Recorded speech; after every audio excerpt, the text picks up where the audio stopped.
It's okay. Off your mind. It's okay. Off your mind. Chai! Now wow, people wey suppose talk truth to power don't off mic. And if we talk, now 500,000 they go summer us call them hate speech. But fear not, Maiyegun don't come. Him go torchlight every corner, nooks and cranny of all these bad people where they spoil our country.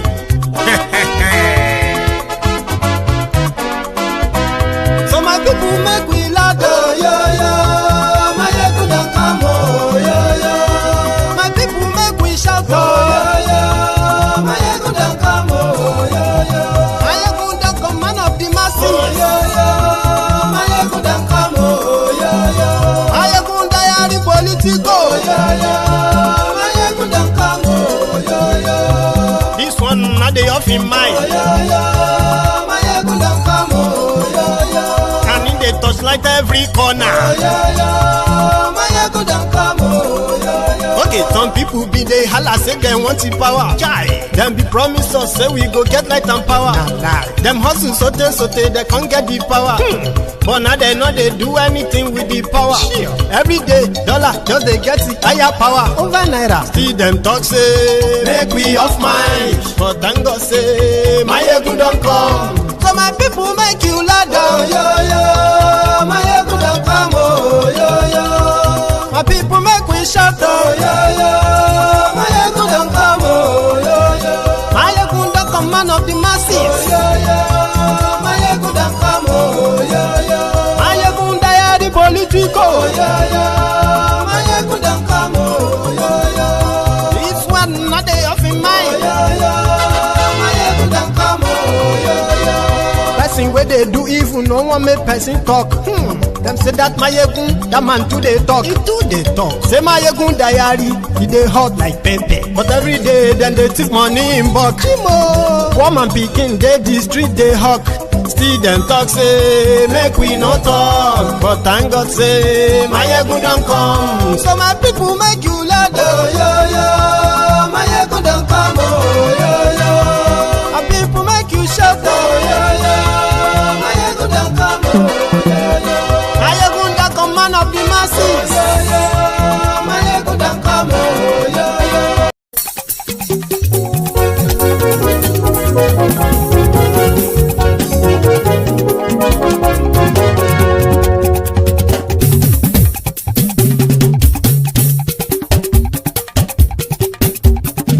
Maiyegun làwa mọ̀ làmọ̀ tó dòdòdò. Maiyegun diary, Maiyegun number one. Maiyegun làwa mọ̀ làmọ̀ tó dòdòdò. Maiyegun diary, Maiyegun number one. Maiyegun ti dé o, ọ̀rẹ́ ara ìlú. Maiyegun diary, Maiyegun number one. Lórí Facebook, lórí YouTube. Maiyegun diary, Maiyegun number one. Gbogbo bó ṣe ń lọ ni Maiyegun já wa sí. Maiyegun diary, Maiyegun number one. Àṣírí ọ̀jẹ̀lú kì í bò níbẹ̀ o. Maiyegun diary, Maiyegun number one. Bó bá ṣe eré, àní Maiyegun máa wí. Maiyegun diary, Maiyegun number one. Ó sì tún ṣe eré, wàá gbọ́ níbẹ̀ o. Maiyegun diary, Maiyegun number one. Maiyegun diary, diary politico. Maiyegun diary, Maiyegun number one. Godfatherism kò sí lọ́rọ̀ Maiyegun. Maiyegun diary, Maiyegun number one. Ẹ farabalẹ̀ sẹ́ o kẹgọ́rọ̀ lẹ́nu o. Maiyegun diary, Maiyegun number one. Àní Maiyegun làwa mọ̀ tó dòdòdò. Maiyegun diary, Maiyegun number one.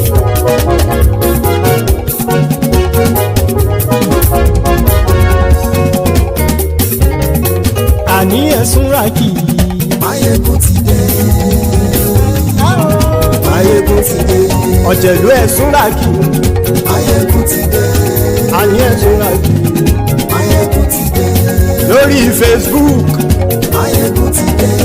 Àní ẹ̀sùn ràkì. Maiyegun ti dé. Lórí YouTube. Maiyegun ti dé. Àní àní ẹ̀sùn làjò. Maiyegun ti dé. Wọ́n bàbá gbé wúrẹ́. Maiyegun máa wí. Àní ẹ̀sùn làjò. Maiyegun ti dé. Ijó ìgbádìyẹ. Maiyegun máa wí. Àní ẹ̀sùn làjò. Maiyegun ti dé. Pẹ̀sìdó bá rúfin o. Maiyegun máa wí. Àní ẹ̀sùn làjò.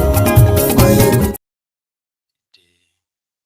Ọlọ́pàá tó ń gbàrìbà Maiyegun máa wí àní ẹ̀sùn ràkì Maiyegun ti dé. Hello there, brethren. Welcome back to those of you who were with us earlier. Good morning to you, good afternoon to you, and good evening to you if you are joining us for the first time as well, right? You're welcome to Maiyegun's Diary Political. As you are joining, remember, read the caption of the broadcast, the description of the broadcast, like it, share it. Invite your friends, invite your not so friendly friends, and tell them to join us, because Maiyegun today, we are back. So if you have done that, thank you. Now let's get started. Two things. The first one is the expose, right? The expose on the killings in Nigeria, where Nigerian officials, Nigerian government, religious criminals, and others who are aiding and abetting this terrorism and jihadism in Nigeria to be sanctioned. So Nigeria is responding.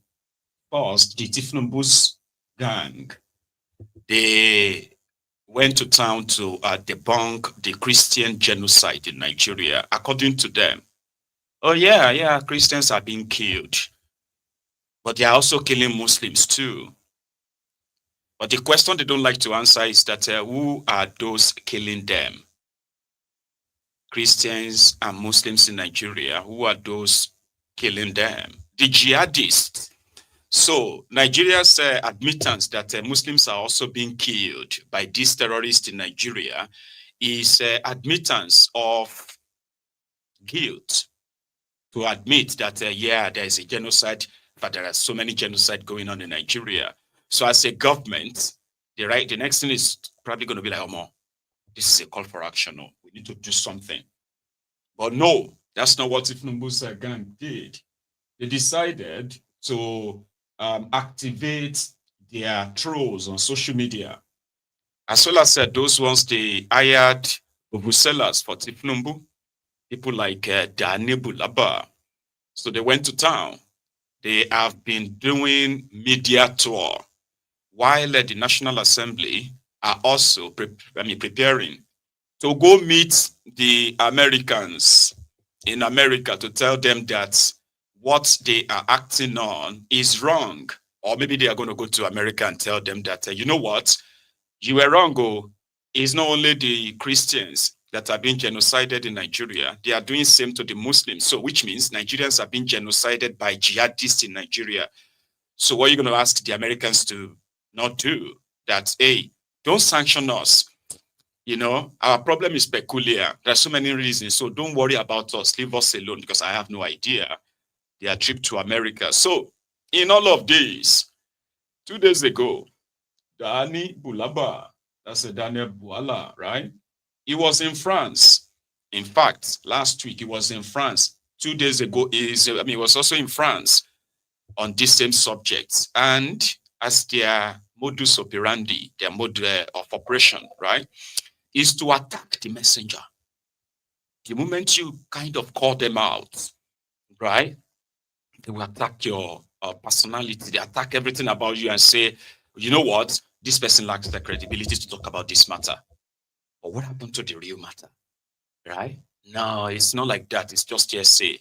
The same way they have been trying to sweep everything under the carpet, and now they have serious mud under that carpet, which has now given an imbalance in the entire justice system of the contraption. So Daniel Bwala was with Shehu last night, where, again, he continued his media round to convince Nigerians that Nigerians are all right, in Nigeria. And according to him, no matter what Ted Cruz and others are trying to push to punish them, sanction them, right? You're wrong, okay? Because there is premising their supposed bill in America. They're premising that on essay. That's what Dani Bulaba told the show. But this is there's something they've never really said before. And it's coming from Dani Bulaba this time around. And what is that? I have never seen them link this issue of America being interested in the killings of Nigerians in Nigeria. I have never seen them link that to the IPOB. Baba, they don't link them to IPOB. Dani Bulaba, what did you do? Initially they said it was because Hitman went to United Nations to support Gaza and Palestine. They said that's the reason why Israel has been funding propaganda against Nigeria. That is why they are, that kind of talk. But for the first time, this madman is now saying that they are reported about the genociding, the Christians being killed in northern Nigeria, especially northern Nigeria, where they are pushing blasphemy law as well, which is their Sharia law, right? They said the report, the organization where write the report is in Onitsha. Dani Bulaba, right? Because I don't think it would be interesting if they fail to link it to the Igbos. Nigeria is a place where we all know that Nigeria has one very big problem, and that is the Igbo problem. The political class are those who are driving these divisive rhetorics just for politics. And that's exactly what Dani Bulaba did in this chat. He's not going to be condemned, but I want you to pay attention to every word he used in this video I'm about to play you now, right? He's specifically doing everything, struggling to link this indictment on Nigeria, link it to the IPOB. So that it would make it look like, it is the Igbos now that are trying to say Nigeria is this or that. You get what I mean? It is always, they say, if you have no one to blame about Nigeria problems, anything that's going on in Nigeria, right? Typically, if you don't have anybody to blame, your government, your leaders, your crooked politicians, just blame the Igbos. It's so convenient. And somehow, from generation to generation, it seems to be very convenient. So our problem is, you know what I mean? That's what Bulaba did. Now let's go listen. As irritating and as it is, right? Let it be on record. There are those who are mostly like deflecting from the real problem because they have no intention of resolving it or fixing that problem. They would rather monetize it, weaponize it, and all of that, right? But not to fix the problem. So they will deflect and start pointing fingers because they have no intention of fixing the problem in the first place, or ever. Now listen to this. Much indeed for joining us now. Thank you for having me. How damaging is Senator Ted Cruz's position? He's not only saying it, he's moved it as a movement of law for an act of parliament in the United States. First of all, Senator Ted Cruz is having a declining popularity in the U.S. Because of some of the extreme positions he has taken in favor of AIPAC, which the MAGA base are not happy with him. People like Tucker Carlson, Candy Owens, there are quite a number of them who are not comfortable. So in a bid to revive his ailing political career, he decided to choose people of like minds to do that. But let me not push far in that regard and focus on the germane issue of substance. Senator Ted Cruz published on his official Twitter page allegation against the government of Nigeria. And if you look at that, you will see he said there is a genocide, there is a killing of Christians in Nigeria, to which public officials are either complicit or they are participating in it. In other words, he's trying to say that there is a genocide and the genocide is perpetrated by Nigeria government. Now, genocide, if you look at the very concept and definition of genocide, you know that it has to be a state orchestrated thing, or even if it is non-state actors, it has to be established. The second thing is talk about the participation of the government of Nigeria. He knows it is false. But let me tell you where the story is coming from. Or maybe he doesn't know. Let me tell you, the reason is because almost all of them base that position that they said on this report.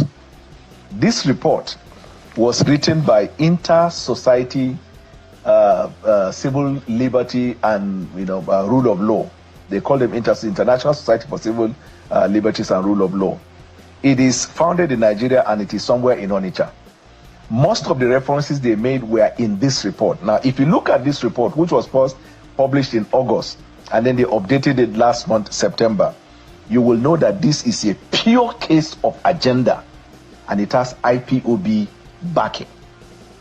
This report can be seen on their website, Inter-Society Civil Liberties and Rule of Law. Now, they gave what they call to be a report of killings in Nigeria. They said they got their sources from multiple places. They also said they relied on their previous archive in reaching the conclusion. If you look at the entire report, 70% of the cases of killing that they are referring to happened in 2015, 2016, and I think 2018. The reference they made to the killings in 2025, they said the report, they got them from Sahara Reporters, they got it from one civil society, and they got it from what they call open source. Almost all of the things that they were published, they were based on hearsay. Now, if you're writing a report, the little I know about people who understand what research is, you have to go to the root of the source. You have to verify the point. Nowhere in this report has he established one fact, that this report stemmed from a research by their organization. Needless talking about the people who fund this particular organization. But do you know one intriguing thing about this report? He has analyzed every killings in Nigeria. There is one killing that he refused to acknowledge. And in fact, he even said that all of the killings of priests, the citizens of the southern eastern Nigeria, he said they were perpetuated by the Nigerian security forces, Nigerian crack team, and Nigerian intelligence officers in the pretext of fight against IPOB. Then in that report, he came to that very, very important point here, where he said, all of these have seen reckless whatever, and that the premise for which there is false labeling, mass criminalization, class stigmatization, and here's a conclusion, is premised on two things. Number one, that since IPOB and its leaders are followers of Jewish or Judaism religion in the East, white clothing Christian religionists, and their churches somewhere in the Southeast, that they classify this IPOB because they look like they are Jewish people, and that is why they are killing them in the Southeast. He said, nowhere, like I told you in this report, where he will say he admits of the fact that there is any killing in the Southeast and that the killing was perpetrated by the IPOB or Eastern Security Network. This is the only report the senator relied on. Meanwhile, there have been reports by Human Rights Watch, a report by Amnesty International, United States Institute of Peace, and all other allied reports on insecurity in Nigeria. Not a single one referenced any form of insecurity as religiously based killings in Nigeria. So there is a concern, though, because where the fire is originating from does look like it's Nigerians who have instigated this, and there are those who say they have directly been impacted by the killings in Nigeria. Right. For example, July this year, some Nigerians, some of them who are from Benue State, right, they had a protest press conference in Washington, D.C. Right. And now we're even hearing that Makinde is supporting this move. And they said that there is a genocidal attack in their land. Some of these people, and I would say after the Yewata attack, those who have risen up to say it does look like a coordinated attack against Christians, because most of the people that were attacked, churches were attacked, the people that were attacked, most of them are Christian. It looks like a coordinated attack. Nigerians in the United States seem to have fueled or instigated it. So there are three things you've mentioned here. Number one is a group that went and protested. Number two, the issue they presented to the congressmen. They are fabricated and half truth. Yes to the fact that there have been killings.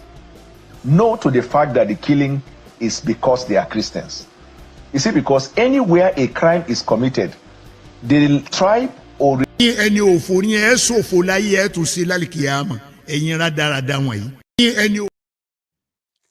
Now, this is how they operate.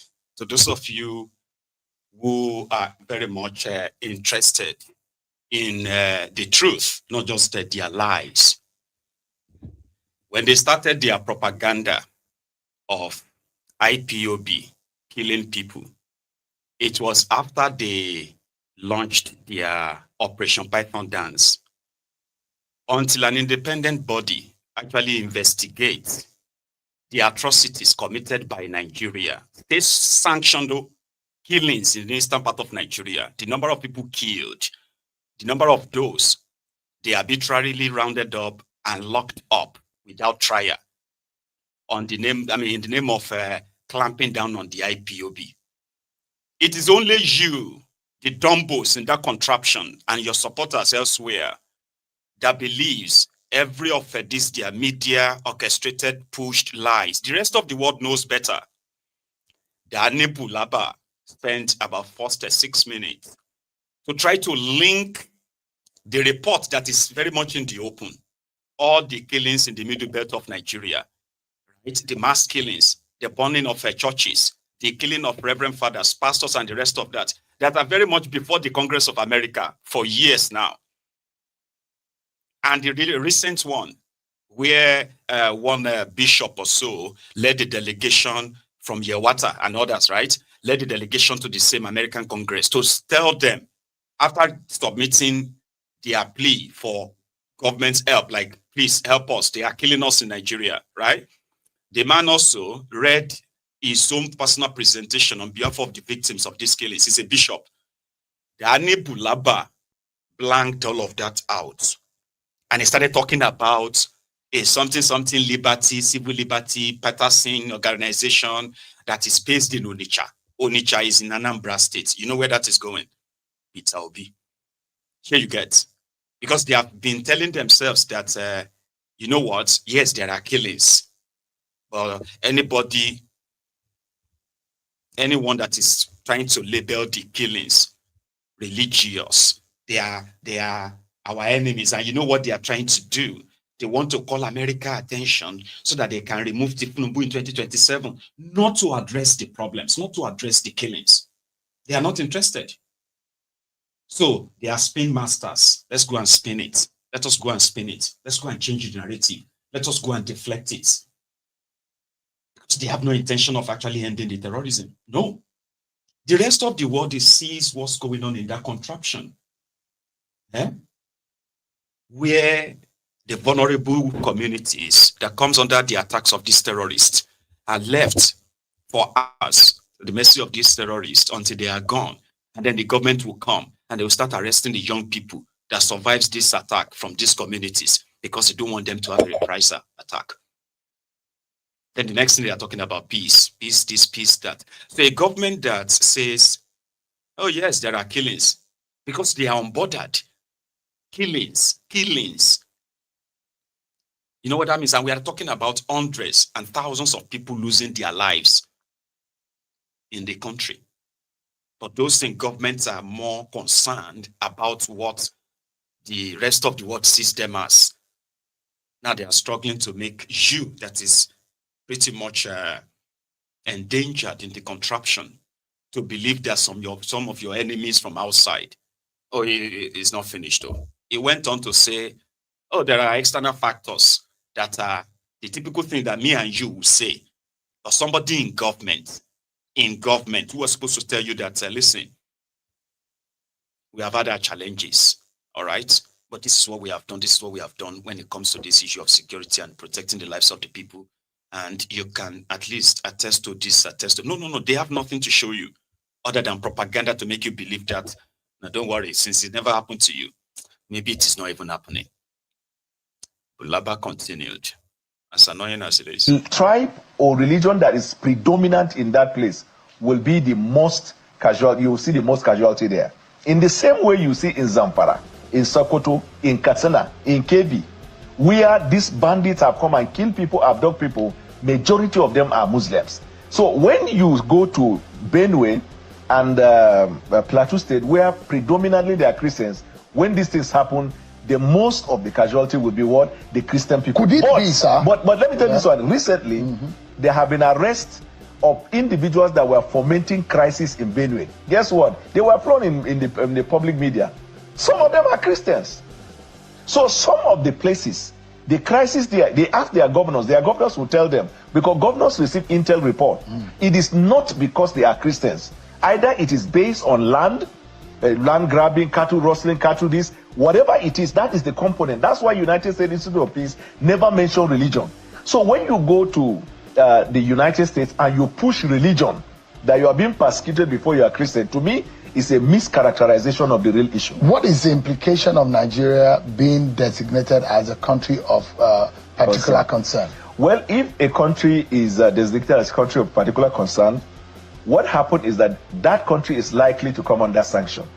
And the sanction can be either of these four. It can be on travel ban, it can be embargo on the sale of arms to you, it can also be trade-related embargo, where there is this tariff or whatever trade restriction. And it can be the fourth one, I think I can't remember. Either of these four can happen to you. Now, some of these Nigerians who are overzealous and are wanting this thing to come on Nigeria because either you are in the opposition or you are even a pastor, you feel that this thing should happen. If the embargo or ban is placed on Nigeria, maybe you've been going there to preach. Nigerians can't go to America. You know, recently, Donald Trump banned certain countries where people from those countries can't go there.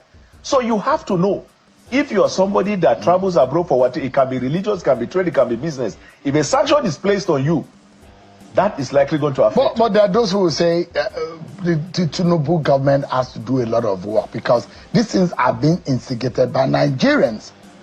So let me tell you why lately Nigerians have been crying for long about insecurity.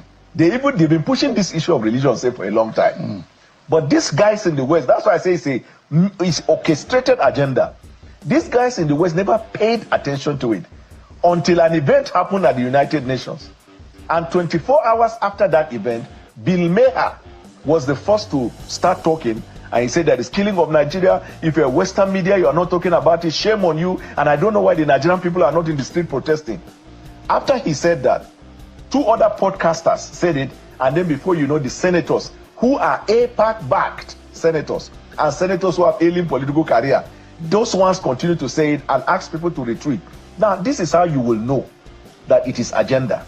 When Nigerians were crying insecurity, what did they do? They didn't do anything. Until now, they feel the opportunity presents itself for them to pick that thing up in order to create problem for Nigeria. And you talked about Marco Rubio may buy into it. Because before now, when Marco Rubio was an ordinary senator, Marco Rubio was among the persons who were pushing for that kind of a thing.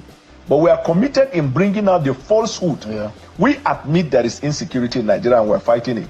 We have made significant progress since 2023 when the president came. None of the insecurity in Nigeria relates to religion.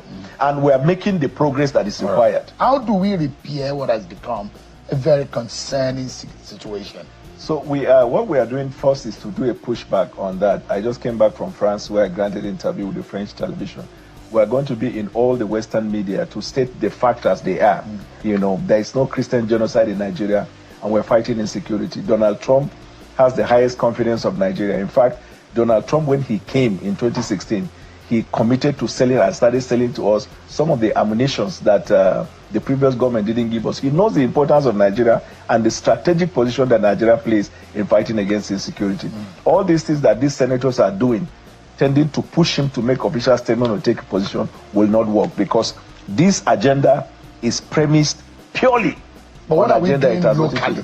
I mean, if the optics and the reputation is what is being damaged, what about the real action on the ground? Is this government really saving lives of Nigerians?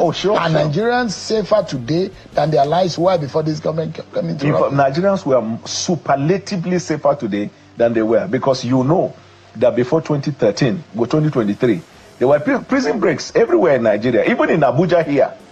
You couldn't come, the daylight, they will come and kidnap people. Before President Bwala Tinubu came on board. And then you saw those everyday killings in every part of this country.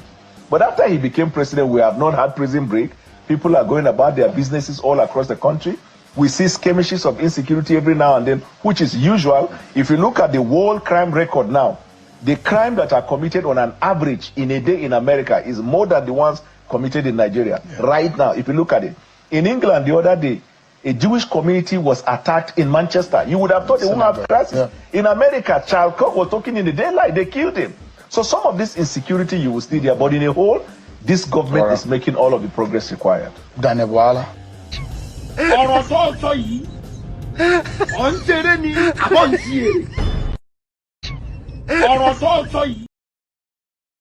Absolute madman. You know? So Daniel Bulaba says you are safer today. There's no prison break, which is a lie. You've had 2 already since Tinubu came in. You've had the mass killings, and these are not somebody being assassinated like Charlie Kirk, what do you call him? Or a synagogue being attacked in London where people were injured. That's not similar to what you have in that contraption. We are talking about mass killings. Mass killings. And today, the word is flat. Flat. It's only something that you don't want to know, that you won't know.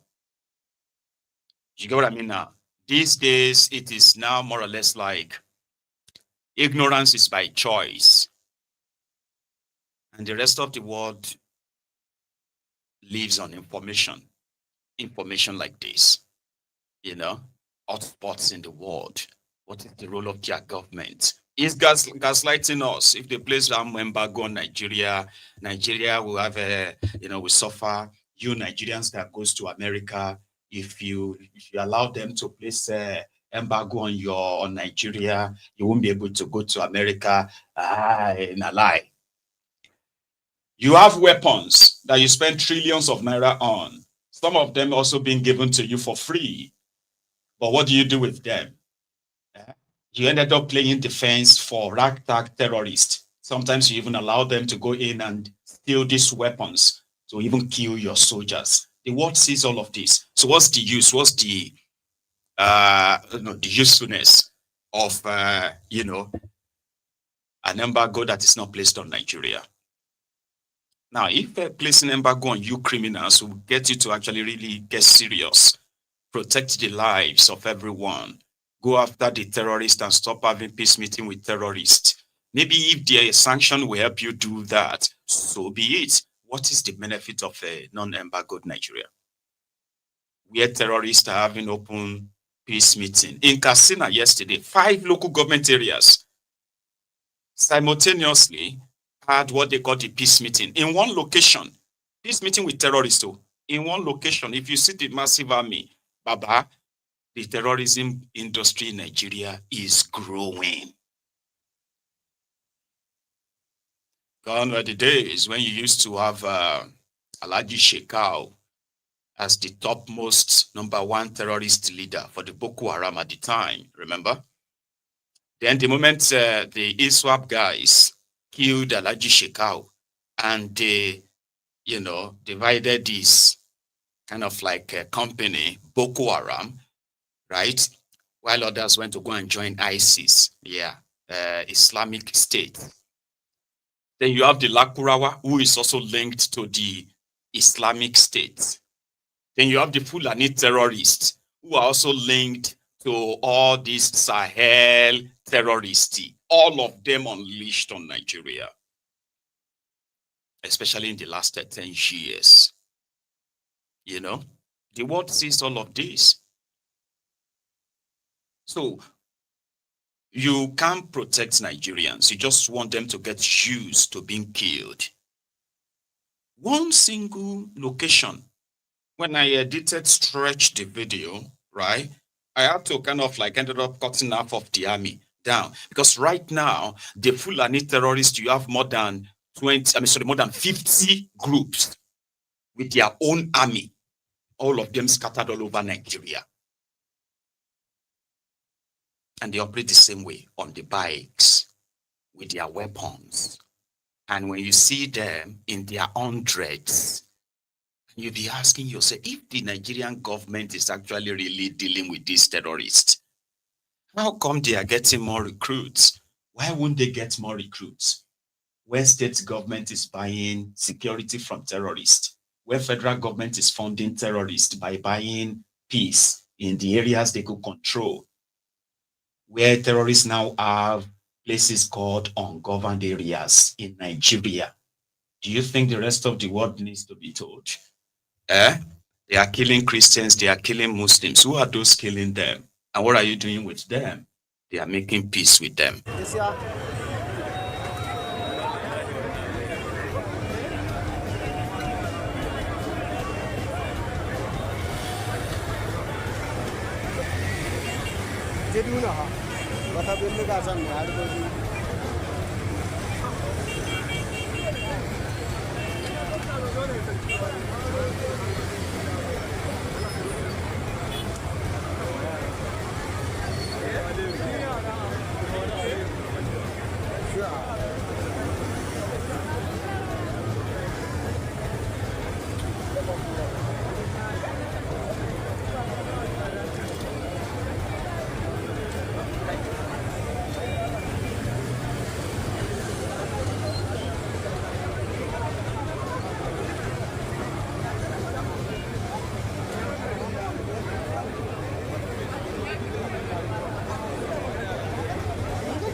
Before Boko Haram, there was nothing like this in Katsina State before 2015.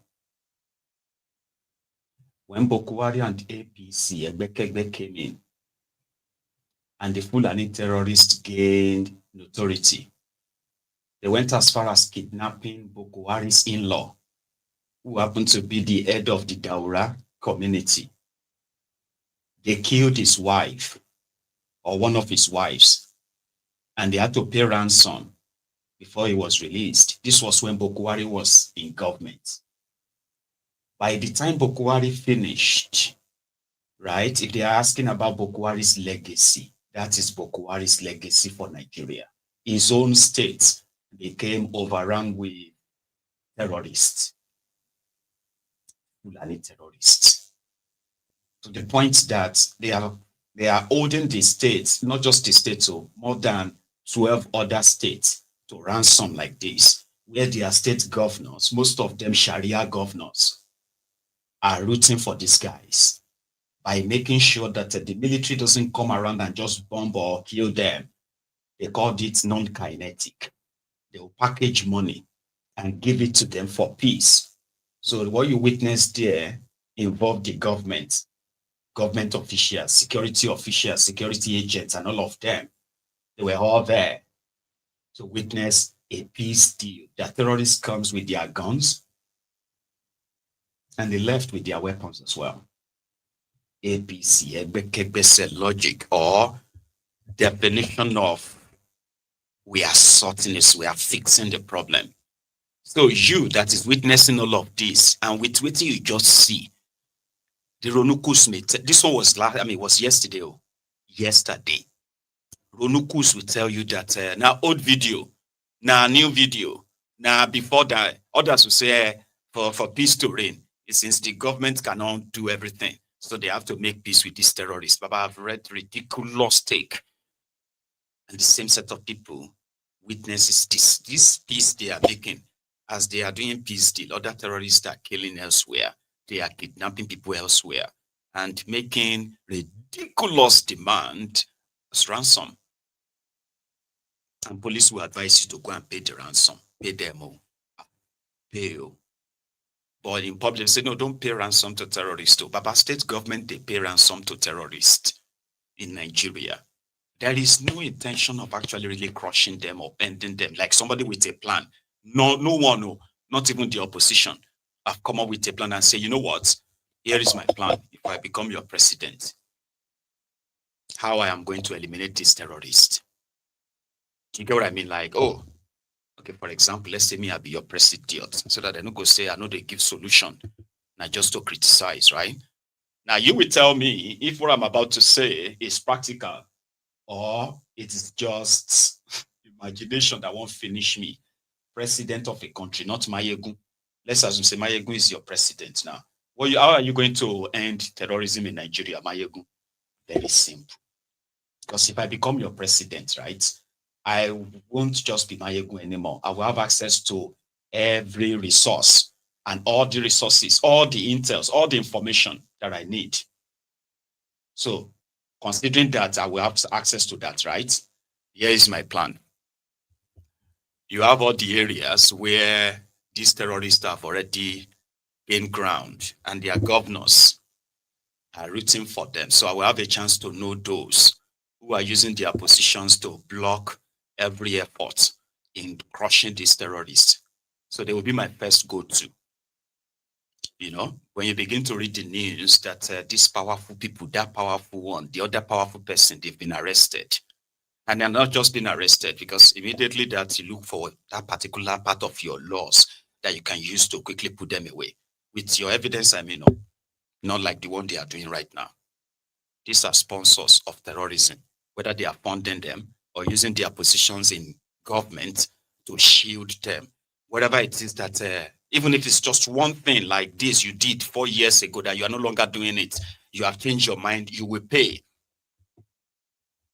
So the next step would be to focus on those hotspots, because we know that these poor people that they are displacing and killing from their communities, right?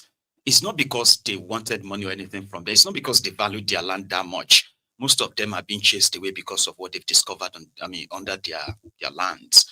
And the best way to access all those stuff, right, is to displace them. So me, as an ordinary person right now, I have about 2-3 names of those that will first go to jail if I am your president, right? Because of their link to illegal mining in Nigeria, which simply means if you are involved in illegal mining, there is a chance that you're also going to involve in illegal gun running. They are always going in pari passu. You get me now? So when I pick all these kind of people, the first 6 months, and that 6 months is just going to be like a kind of like a gap window for those ones who won't come surrender before they are killed. You have 6 months from today. That first 6 months is to grab all those their sponsors, Some will run away, right? But obviously, that will be the first link of weakening them. That is if you are not like Western puppets anyway. But I'm saying if it was me, Maiyegun. Then after that, why all of that's going on, right? That first 6 months, you are training a special force or selecting the special force from your own army. Their job is to eliminate these terrorists and their leaders in the best way possible. Do you understand? So if you have to train them for that 6 months, geography, terrains, jump, fitness, or whatever it is, tactic, or whatever, 6 months, just give me 10,000 of them. So if you miss that 6 month window as a terrorist in Nigeria and you have not left Nigeria, the ideal thing is just possibly for you to be counting your days. 1 year clamp down on these terrorists and their sponsor will send a very strong message to those ones you are even missing in that plot. Like while you are doing all of that, there are some you will miss out. Here you get, your tentacle won't pick that moment. But guess what? It will be an opportunity for them to run away, far away.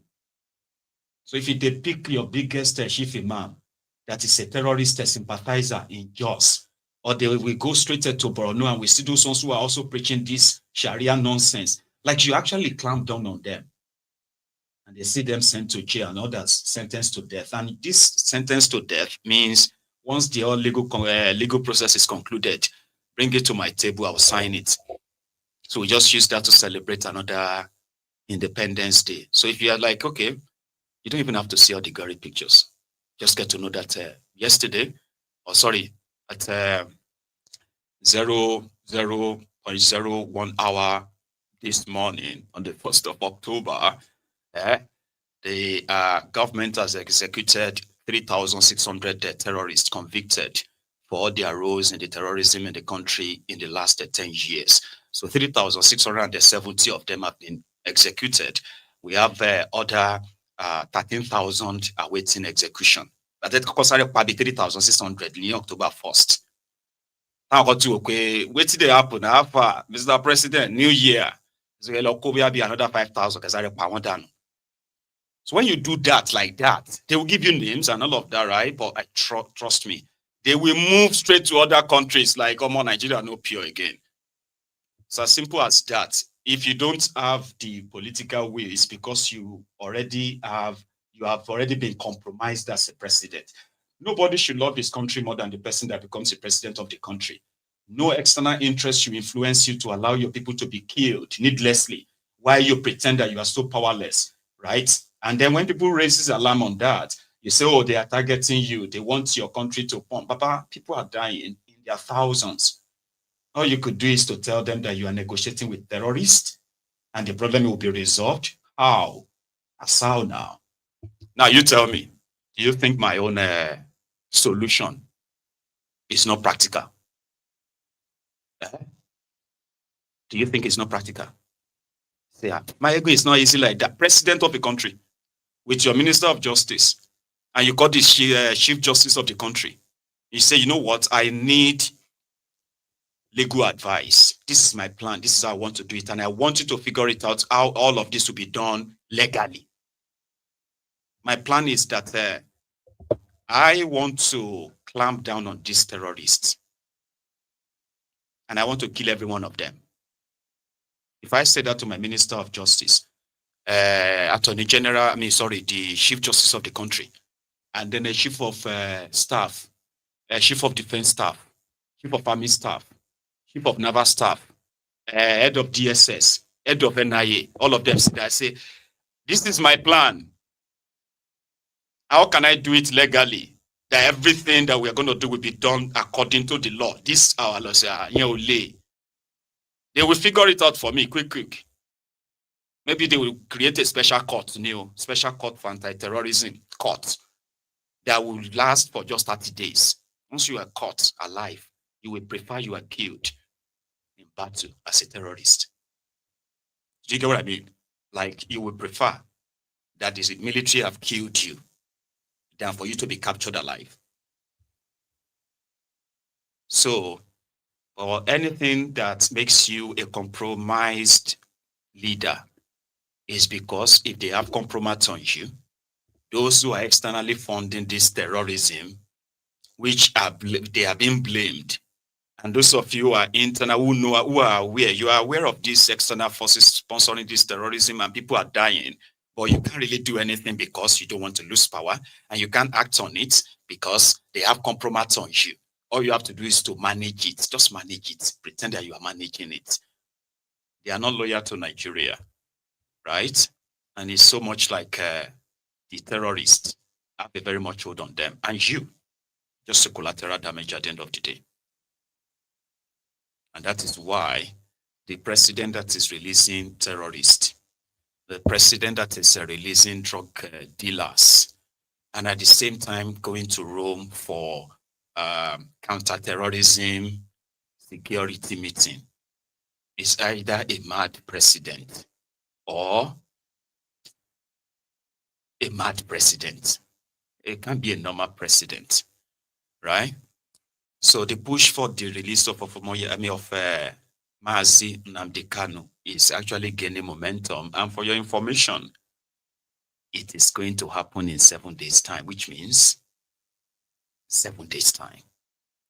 But here first, in eBay, right, talking about the recent pardon granted different criminals by Tinubu, even when Nigeria is battling with, oh God, all kinds of terrorism and then insecurity, right? But here we go.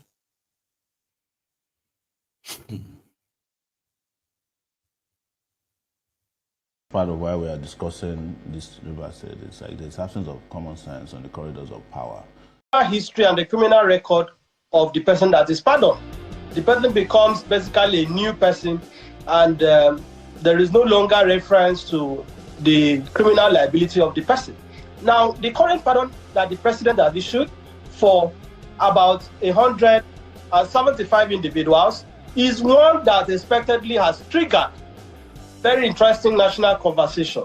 I have had cause to examine the list of those who are beneficiaries of this set of presidential pardon, and I find it rather curious that the president, for reasons best known to him, and the Presidential Committee on Prerogative of Mercy has decided to issue pardons to individuals that we do not think merit it. There are some persons on that list whose pardon is understandable, like Maman Basa. I personally have a position to this that, look, in the case of Maman Basa, for example, General Babangida, who orchestrated the sham trial and conviction of Maman Basa, himself was a coup plotter. He also basically staged a coup that overthrew a previous administration. So I do not know what moral authority that Babangida stands to be speaking that, oh, the security of the state was threatened and so on in his book or whatever. So on Maman Basa's pardon, that is understandable, that is excusable. And the same can also be said about the Ogoni 9, as you are aware, which was basically a situation in the Niger Delta region where I come from. But beyond that, some of the other names on that list, one is minded to ask what the motive of the president is. When you have a presidential pardon awarded to over 30 convicts, persons who were convicted for involvement in hard drugs, in illicit drugs, being basically issued pardons, the question is what now becomes of the years of work and effort that the National Drug Law Enforcement Agency had put into the arrest and the prosecution of these individuals. What message does that send to other drug traffickers who are going out of their way to basically undermine the security of the country? You also look at some of the other names on the list, like Miriam Sanda. I'm not sure if she merits a pardon or whether this is the right time to issue a pardon to her. Here is a woman who the court confirmed in 2020 gruesomely murdered her husband in 2017. And did so in the most vicious way, stabbed him multiple times, and the gentleman died, and now he's in the grave, his body is decaying, he has been forgotten, and the person who was supposed to be his most trusted ally, the person who was supposed to be the love of his life, took his life prematurely, and now we are being told, oh, that in the interest of the children, in the interest of the family, and because she has allegedly shown remorse, let her forgive and let her have a new lease of life. Let her be released. What becomes of the family of I think Alilu, the husband, the deceased husband that she murdered? So these are the questions. And what message, in terms of the optics, does this send? My perception is that this pardon that the president has issued is basically going to embolden criminality in the country. It is like a carnival for criminals in our country. And I find curious that certain names are also missing. Because if the president is now basically so emboldened, so audacious, to issue pardon to people that are involved in hard drugs and hardened kidnappers, then how come that Aneni, the man who basically gave kidnapping the notoriety that they have in the country today, was not pardoned? How come that Evans, the billionaire kidnapper in foot, has not been pardoned? So if the president is now basically becoming the savior of hardened criminals in our country, then he should go the whole way and pardon all those who have also been found guilty of similar offenses. They should open the prison wall, the prison gates. They should open Kirikiri and allow the criminals to go. I do not think that some of these pardons were warranted. And the argument that, they have become new people, they are reformed, they have shown remorse, that is questionable. If you have been to a typical Nigerian custodial center, if you have been to the Nigerian Correctional Service, if you understand how the Nigerian prison system works, there is hardly anything correctional about the Nigerian Correctional Service. And I speak from experience as somebody who has also had, cause to understand how the Nigerian custodial system works. So I do not buy the argument that all these individuals are remorseful, that all individuals have turned a new leaf, that because they have been enrolled in the National Open University, therefore we should just simply forgive them. So we need to really question the motive of the president in issuing this pardon. Yes, he has the conditional authority to do so. Yes, nobody can challenge that conditional authority to the extent that Section 175 allows him. But the message that is being sent across the country today is that the victims have been relegated and that criminals can have a field day. So I do not agree with some of these pardons that the president has issued. Make Koolu just open the prison gates. Everybody just walk out. You have elected. Okay. People always tell me not to say that. He's not elected, Maiyegun. If I completed that statement now, you get to read like 2-3 comments that will say, no, he's not elected, Maiyegun. I get it. Well, he's your president right now, considering his own track record. Person will no get history until the day he arrived in Chicago in 1979. Was it? No, 1970. I don't even remember. That was the first time the record of Tinubu started from then. And that one too is so questionable that people are kind of wondering if it was a girl or Bwala of a girl or Bwala of a. Sure, you get. He is presented to schools as the schools he went in the same state of Illinois, Chicago State University, University of Chicago, in case if some of you don't know. He is the only guy who grew up to this ripe age of nearly 80, even though his football age is 74 or something, right? So he grew up to this ripe age and he's got no childhood mate. He has no primary school mate, secondary school mates. He's got none. He's got no siblings, right? Then the record of his drug dealings and all of that stuff, they are there. The people he has been relating with, places he's been very frequent. They are places known with all this sort of like criminalities. So, if criminals are getting freedom under him, are you supposed to be surprised? Are we supposed to be surprised? I don't know. And guess what? Whatever it is you are saying, this is just the beginning to Omoyele Sowore. As much as Kanu is not a criminal, right? If there's anybody that deserves to be let go unconditionally, who has hurt no one, it will be Nnamdi Kanu. But Tinubu goofed. And therefore, it will be all road lead to Ass Old Rock on the 20th of October. I'll tell you more about that, by the way. Inside Tinubu's station, TVC, Sowore was there after that announcement of a Koolu. Part of why we are discussing this river said it's like there's absence of common sense on the corridors of power.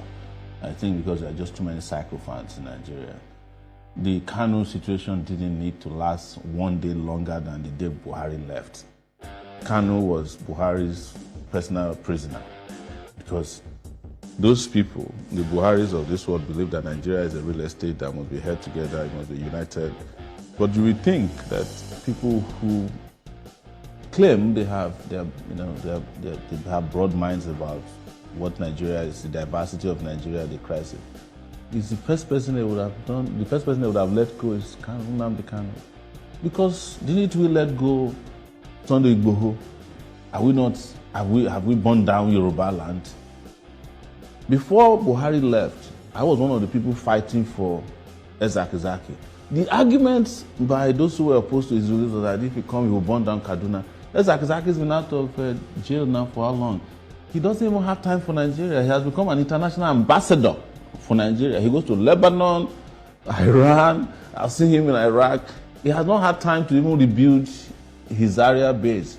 That shows to you that what of some of the fear mongering that happens on the corridors of power is driven by unreasonableness, and that is why I just want to say, look, eventually they are going to resolve the issue politically, because the political issue is a self-determination matter.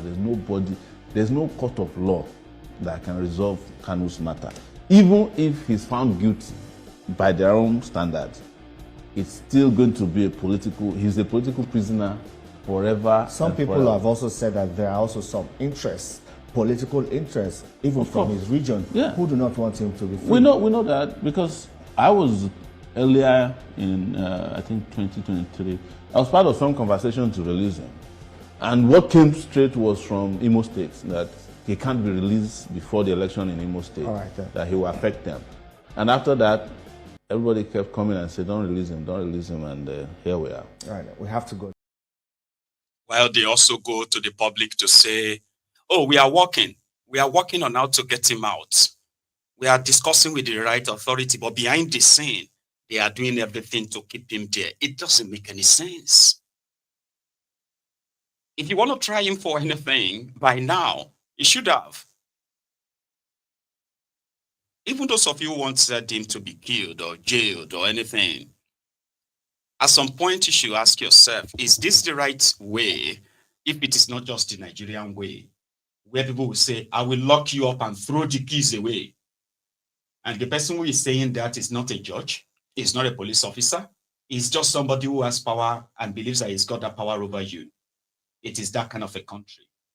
A country where Nigerians themselves aspire, right, to get to a stage where they can lock somebody and throw the keys away. That is, let you rot in jail, just to massage their ego and say, well, you should be careful of the kind of people you offend. They are not interested in the courts, and wherever they are interested in using the courts, right, they are friends who they meet on the, on the polo or on the golf course. The judge, I have somebody I need to teach him a lesson. So I've told, Edward, the commissioner of police, and he said he will get his boys. They will pick him up tomorrow morning, right? And I said that they will bring him to your court, okay? He's a very stupid boy. I want to teach him a lesson, all right? So they'll bring him to your court. I wanted to help me sentence him to just leave him in prison. So the same judge would then, once they bring you in, he will just give them a custodian, custodian rights, right? Or custodian order. They will lock you up until that big man feels better, until he feels okay, that, okay, you know what? He has suffered enough. They said he's vomiting blood from the prison. Please, Oga, please, God will bless you. He will never do that again. Never. He will never. Yes, sir, please, sir. Hey, his wife and 3 children, they are out there crying. I say, okay. Okay, I'll see what I can do. And hey, the judge. Now you can tell them that the court will sit again, maybe next month. Just tell them that. And the judge, they will say, the court has written, the court said that they will sit again and they will dismiss the case. That is the kind of Nigeria that you have, unfortunately. So Nnamdi Kanu was cleared by their courts, but the powers that be says no. Do you know what makes this even more ridiculous? Let me remind you. When the courts freed Nnamdi Kanu in 2023, was it 2023 or 2022 or so, yeah? When the court said it should go 2022, right? So, the Attorney General of Nigeria, Malamu, you know what he did? They didn't know what to do. They did not appeal. They did not release Nnamdi Kanu for more than 11 days after that judgment, which by law means they've lost their right of appeal anymore. You know what they did? He just brought out a new kind of like a request, which was stay of execution. How do you, I mean, what are you doing, man? You went to the High Court. Your High Court said he has a case to answer, right? So they appealed. Nnamdi Kanu's team appealed. Appeal court now ruled that Nnamdi Kanu has no case to answer. They didn't just say that, he was discharged and acquitted. They said Nigeria must put him on a plane and let him fly to wherever he wants to fly to. And when Nigeria wants to have a case with him, they should follow the proper channel, make a proper request in any country they want to extradite him from, to go through the process and bring him to Nigeria to then face any charges Nigeria has against him. Now, Nigeria court rule, you see this headline? This headline is for real. Yeah? It took them 11 days to appeal it, and they didn't appeal. They went to appeal court and asked for stay of execution of that judgment. Why would you say court don't give judgment? You're asking another judge to stop that execution of the judgment. They now went on. They said they wanted the Supreme Court to interpret what appeal court said. That's how they have continued to keep him. So you tell me that if indeed Nnamdi Kanu committed serious crime as they are putting it, right? What is it that is making it difficult for them to prove it in their court? And when they lost, they now restarted it again and said, no, we are going to start it again. This time around, we're not going to charge him for the ones they discharged him and acquitted him. We are going to charge him for something else. And they said they should go and do a retrial. Who does that? Like, until I get what I want, I'm not going to let you go. Until I get the kind of judgment that I want, I'm not going to let you go. Like, is that law? Is that rule of law? So Omoyele Sowore, that has taken it upon himself, seems to be gaining enough track on this now, by the way. There are those who have been, lamenting and crying about why must it be Sowore? Sowore cannot be trusted, this and that, attacking his personality and the rest. But you would have to ignore those people, by the way, because 2 things will happen. There will be a massive protest led to Aso Rock on the 28th of October in Abuja. And obviously, Tinubu is in Rome right now. He may not come back until after everything.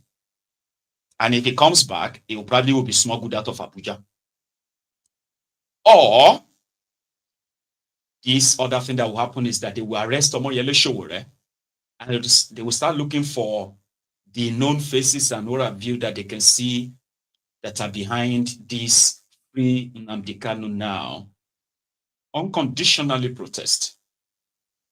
So they were somewhere in Abuja today where one of, or should I say, members of Nnamdi Kanu's legal team, from our lawyer Jimako and others, were with Omoyele Sowore to address some traders and why it is important. If everybody keeps being scared and worried and feared, and yet what you are worried of continue to happen, which means the injustice being served Nnamdi Kanu is being served you too, but in a different form, you know. So it is high time everybody stop kind of like being worried about what people will say, what they will do, because they will still do it anyway. Right? Watch this. Honor to introduce to you today Omoyele Sowore, the last man standing.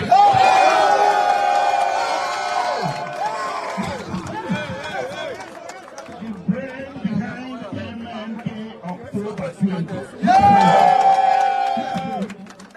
The brain behind free Maiyegun General now.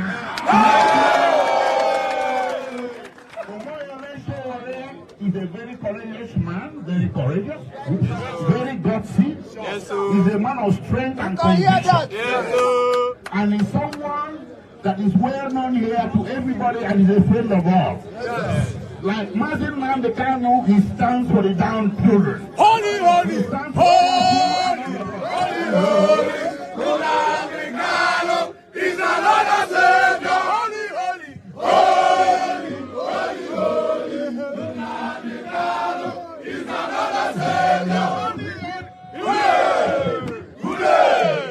Omoyele Sowore stands for justice. Yes. He stands strong in defense of the downtrodden.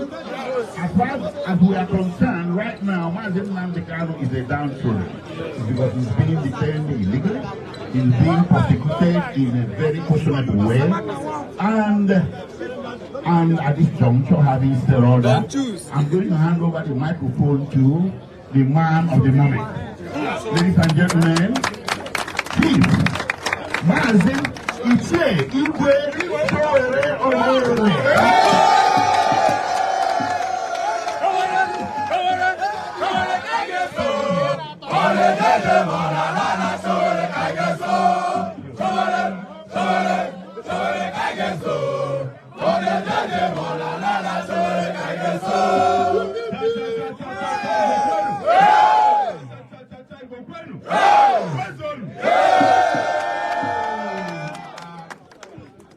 Once again, I want to thank all of you for the great reception. My name is Maazị Omoyele Sowore.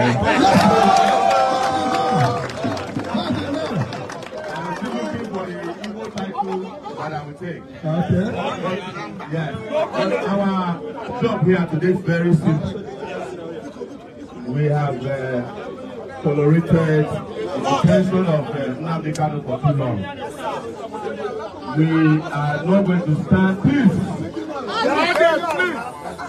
We are not going to stand by while one of us is put down perpetually by a system that encourages other people to do even criminal things and award them immediately. We are all aware that yesterday, 3 days ago, they were pardoning murderers in this country. Yes. They were pardoning the most notorious kidnapper. Yes. One of the most notorious kidnappers in Nigeria was pardoned day before yesterday. A woman who killed her husband, who was pardoned.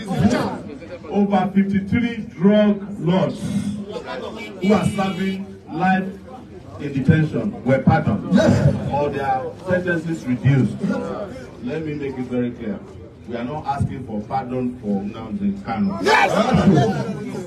Because he has not committed.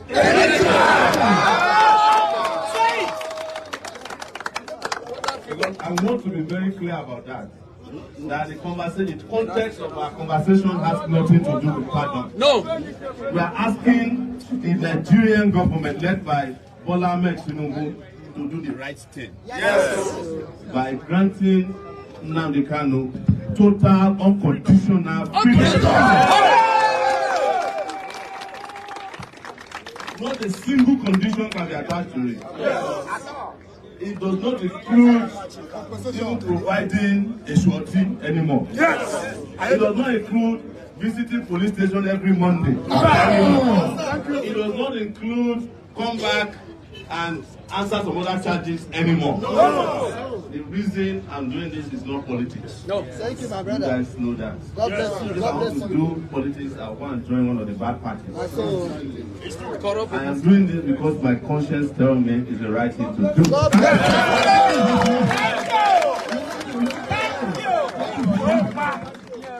And I have decided whatever it will take that on October 20th, I will lead all of you to Aso Rock Village.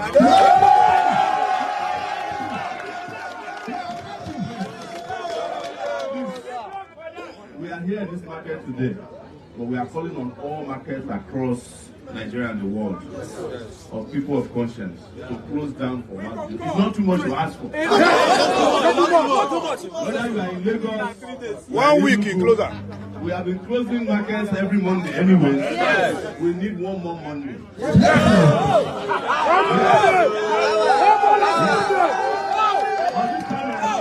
It's not about closing down the market, it's about bringing Nnamdi back home. Yes.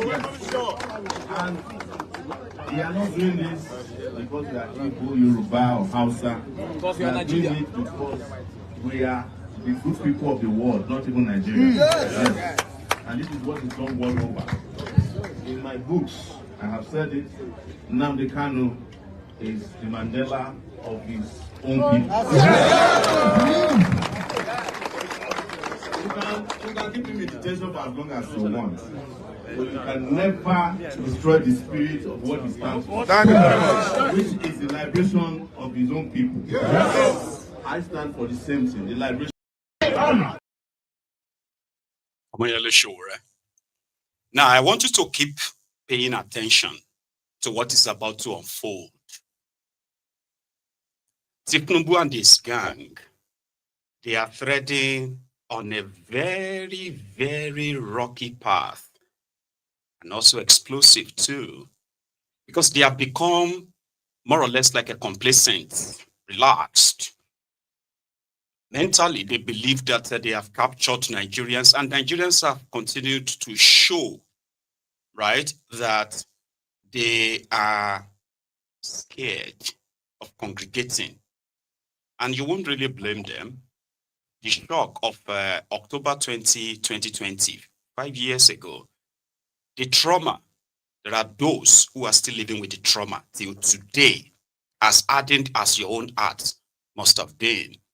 There are those that every time they remember these NSAS killings across Nigeria by APC, it sends shivers down their spines, and they believe that these rogues in power, they have no real heart anymore. They will do anything and everything because they've succeeded in the past. So it's now the point of the risk. What do you really think? Is it worth the risk? But they are killing us anyway, are they not? As much as it's obvious that Nigerians don't even want to like protest per se, as we have seen so far, right? But the criminal politicians are not reducing their news. They are tightening it more. They are pushing everybody more and pushing and pushing and more it's like daring people. People are not stupid. We are seeing government officials, senior military officials attending peace meeting with terrorists. And then they turn around and telling you that Nnamdi Kanu is dangerous in their own book. What are they not telling us? If you have compromised the judicial system to make sure that there is going to be a slow justice or no justice at all, that is not fair. That's not fair game. So it is not going to be a case of court or this or that and all those fancy words anymore. It's actually going to be them coming out to tell you the truth, why they are holding it. And if their law allows them to actually really do this, which is obviously not, right? So what is about to happen in the next few days? I need you to pay attention because there are a group of people who are willing, right, to counter-protest as well, online and offline. Those who are already attacking the personality of Sowore, condemning the move, in all of that, but at the same time, they are in the camp of saying the country is going down. The human rights abuses is getting worse. The criminals are getting powerful in the country and all that. But when you stand up to these rogues, it's obvious it's going to be like, okay, you know what? No, we don't trust you. You shouldn't stand up. Let us just continue to lament like this. Sort of. So the concept that Sowore has adopted so far is likely going to be the shocker you have been waiting for. Like, seriously, from what I have gathered so far. So the next move for them is to arrest Sowore.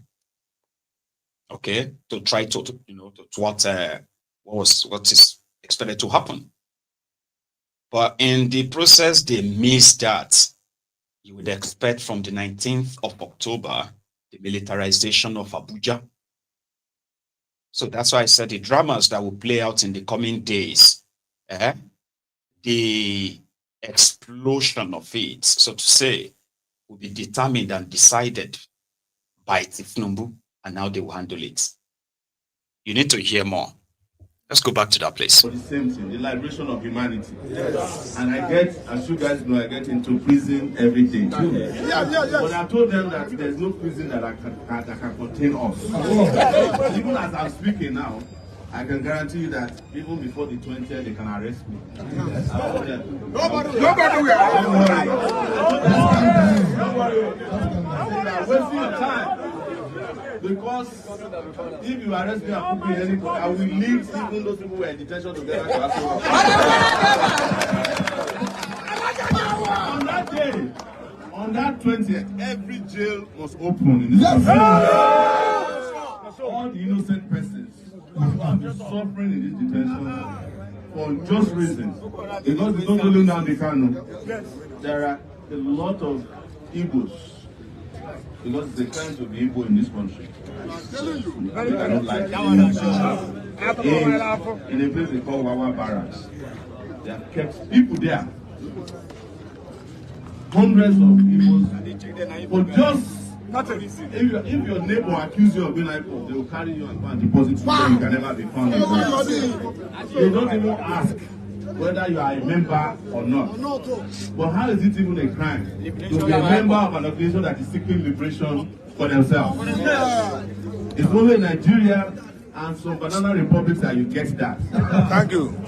So, as we are here, the world is listening to us. Yes. So in Nigeria. From Madagascar. The current one. That we are asking for Nnamdi Kanu to be freed on condition or before. Because we are helping them now. They can solve this problem before 20. They can solve it today. But we were just doing that to help them.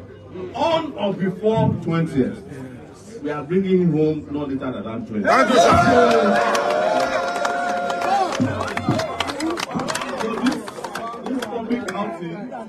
Here today is aimed at mobilizing the whole country to come out and join us in Abuja on that day. Yes. We have seen their propaganda. Yes. It is because it's NSAS. I'm the one who started NSAS. Come and hold me responsible for it. I started NSAS at the police headquarters before everybody joined it. Nnamdi Kanu responded on NSAS the day they started killing people indiscriminately. It was his own response to stop them from those, and that remains in Nigeria's history as it was. So, whichever it is, whatever it is that it will take, we don't care. And I'll say just a few more things and I will leave. We are called on all the Southeastern politicians who in the daytime say that they want to have Nnamdi Kanu free. At night, they go and sit up free him. We have called all of them. I have tried to meet them. I've asked Soludo to come out and join us. All of them. This is the time to put their mouth where their leg is. All of them. Or put their leg where their mouth is. All of them. I've called on Oti, who is his home state governor. All of them have entered what they call radio silence. But we will make it happen. And Nnamdi Kanu is free, we'll get back to other businesses. Because, as we all know, Nigeria is unfinished business. And we are here to finish the Nigerian business.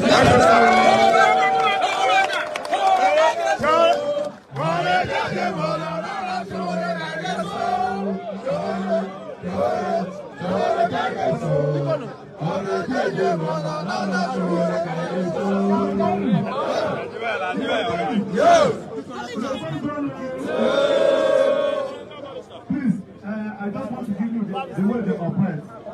How they operate is that they are going to sponsor some persons here, and the persons will start discouraging your people, telling you the reason why you should not come. Now, we have informed them. They said that we should bring a letter informing them where we are going to start, telling them the dates, telling them the place to cover. So we have submitted the letter. They are going to give us security. Now, you also know that what they normally do is, when they see that we are working towards, they will stop it. You can't be fighting for self-determination and you won't expect the government and their agents to infiltrate you. The government knows that your intention is noble, or your noble intention is against their feeding bottle, which is Nigeria. In that sense, they want to break you. They will be selling the agenda of you possibly becoming violent, considering the history of Nigeria, when Nigeria had to, have that genocidal war, where millions were killed. So it's easier to sell the propaganda of, oh, these guys who are peacefully waving flags, singing, dancing, demanding for a referendum for Biafra. They are not attacking anybody, causing any form of public disorder. Oh, if we don't do something about them, they are going to cause another war. So what? What are you talking about? Like, what are you talking about? The idea of having a peaceful association, right, is lawful even before your law. So what is the job of the government is to ensure that the moment you notice that some people are trying to hijack that peaceful idea, your job is to track those who are trying to hijack it if it's not you, right? And expose them and say, oh, we caught these guys and they said they are a member of your organization, and say, no, we don't know them. No, they are not us. We are not violent. We do not have any means of attacking the same people that we intend to actually fight for. No, it's not us. So the government, the right thing is government will just say, just be careful, okay? Because you are not doing anything illegal. But you see all these guys who are trying to infiltrate you to cause trouble, they've been arrested and you've denied them as your members, so we'll go and deal with them. But no. What do you think will happen when the government is the ones who are actually sponsoring those to infiltrate you? And if you refuse the effect of that infiltration, then maybe they should just take your leader and then put him away. And in his absence, where there is a possible lacuna, a gap, oh, let's fill the gap with these infiltrators so that we can now give this their association, their group,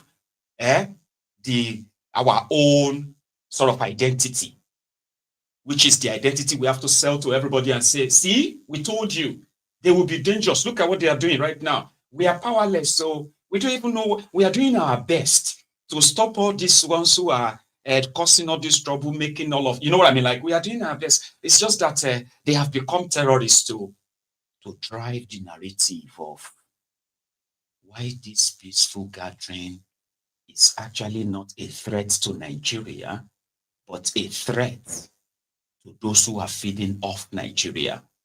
If Nigeria should follow the path of let us go our separate ways, a lot of them will lose their feeding bottle. And I'm talking about in a big way. So how can they prevent all of that? Demonize them. Pretend that you are doing your best to solve the problem, But the thing is that those of you who are asking us to free this guy, you don't understand the damages he has caused. He has brainwashed our youth. Our youth are now asking for Biafra. Some of them are saying that they are ready to die for Biafra. Do you understand what that means? So you don't know this thing. That's why we can't release him. But we are releasing the terrorists because, you know, those ones, they are not trying to break Nigeria. Those ones are just terrorists.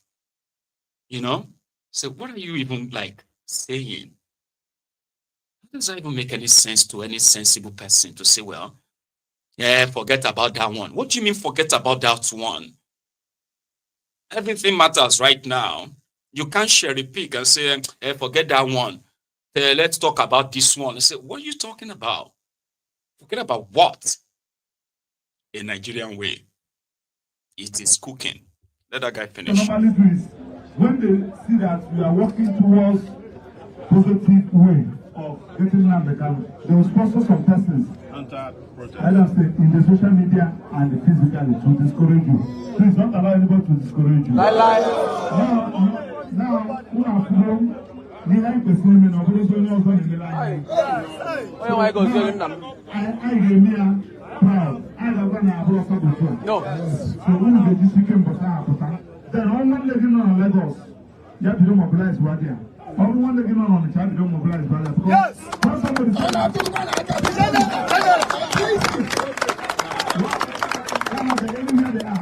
Why we are saying this thing is this, and show told you something. That place they call it Kaiji. If you hear that there is one of their brothers they arrested either in any part of the state in the east, the person is not dead. They take them Kaiji in Wawa in Niger State. That place is another one altogether.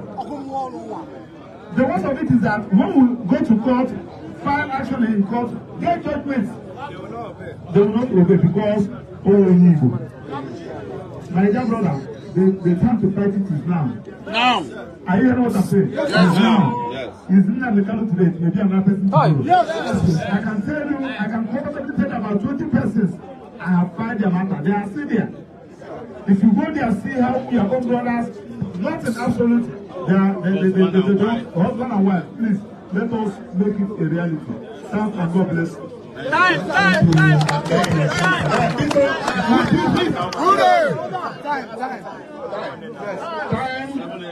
Okay, it is 7 a.m. dot. Don't be late, leave on time, get there on time. On that note, I shall turn over the microphone to Mr. Sowore to conclude the address. The venue of this protest is Aso Rock Villa. But the convergence where we gather is the Fountain Square. But because of what might be, we will still have some internal strategy to have multiple places to approach the city from. Yes, sir. But you should be around that area, around the central business district is what we call it. So at the Federal Capital Territory. I call it Federal Capital of Thieves. Yes. Yes.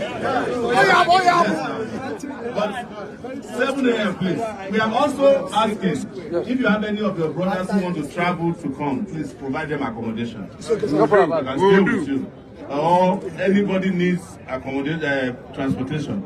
We are also using it to call on transporters across the country. Yes. If anybody wants to come and you are sure, give them free transport to Abuja and back. We will do that.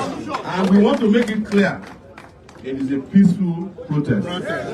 But it's also their job to make it peaceful. But it's a peaceful protest. Thank you very much.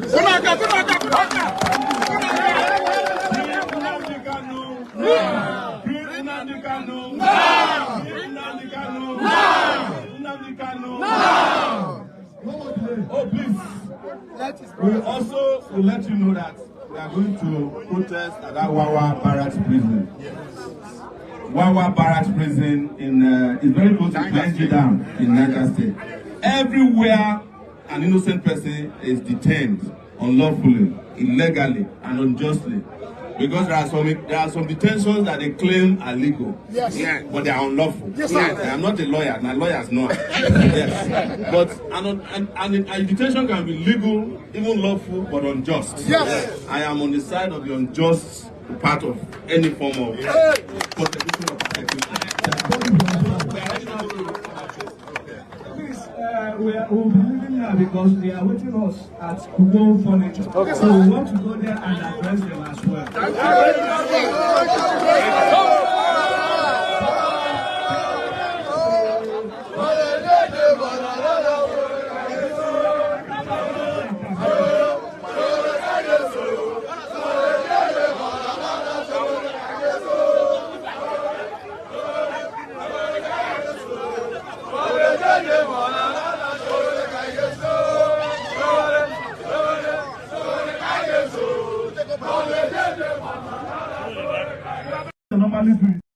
So, Sowore gagezo. So, I know saying rubbish at the sing. But did you notice something which I've always wanted to ask, by the way, but now I can ask? Did you notice that the energy in that gathering for Nnamdi Kanu, does that remind you what really got most of these guys upset about Nnamdi Kanu?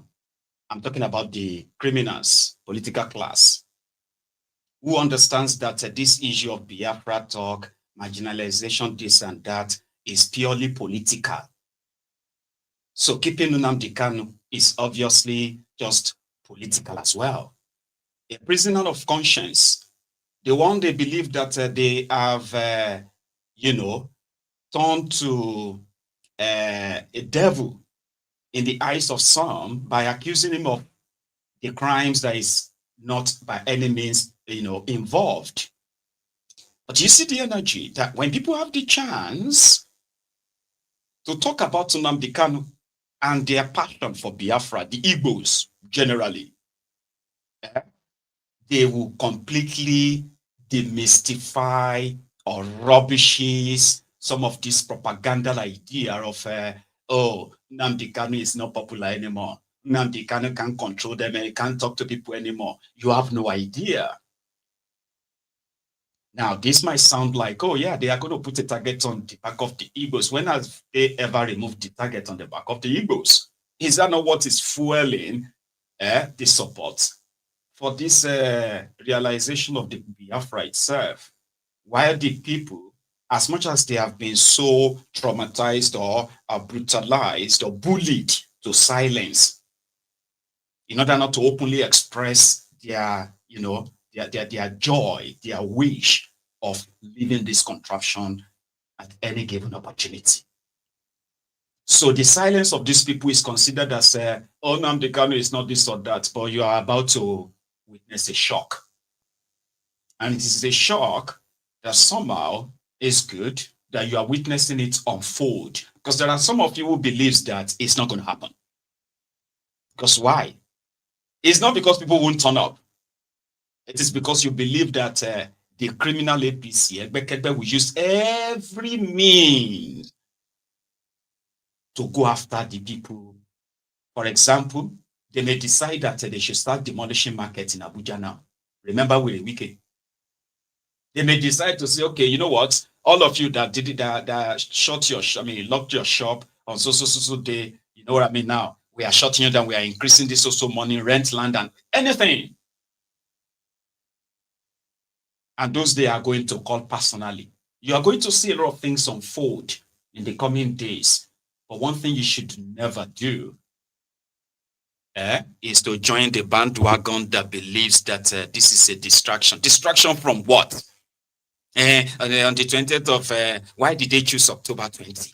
The day we are always using to remember you. When was the last time you actually went out there to remember those who they killed during the NSAS?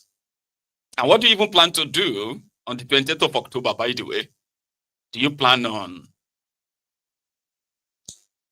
remembering these people that they killed and those they've killed after? on the 20th of October by moving out to demand for justice for them? What about those who are still in detention up till now because of the NSAS? Do you know that there are still like about tens of people still in detention because of just NSAS 5 years after? Do you even remember them?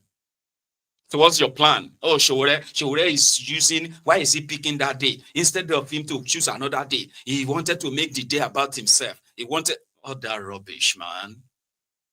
God save, God help you. But to me, when I see people who are actually doing something, genuinely not just talking about the injustice, they are doing something about it. And you can be an armchair critic in that sense, right? But I cherish them, I have to say, because an innocent man is being unjustly locked up, denied judicial access like it should be. He's being held hostage by the state while you watch them wine and dine with armed terrorists.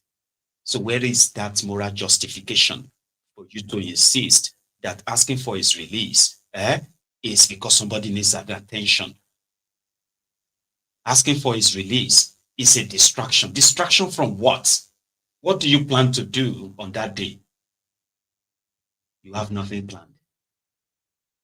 You're just probably going to follow the trend and you change your profile picture and that's it.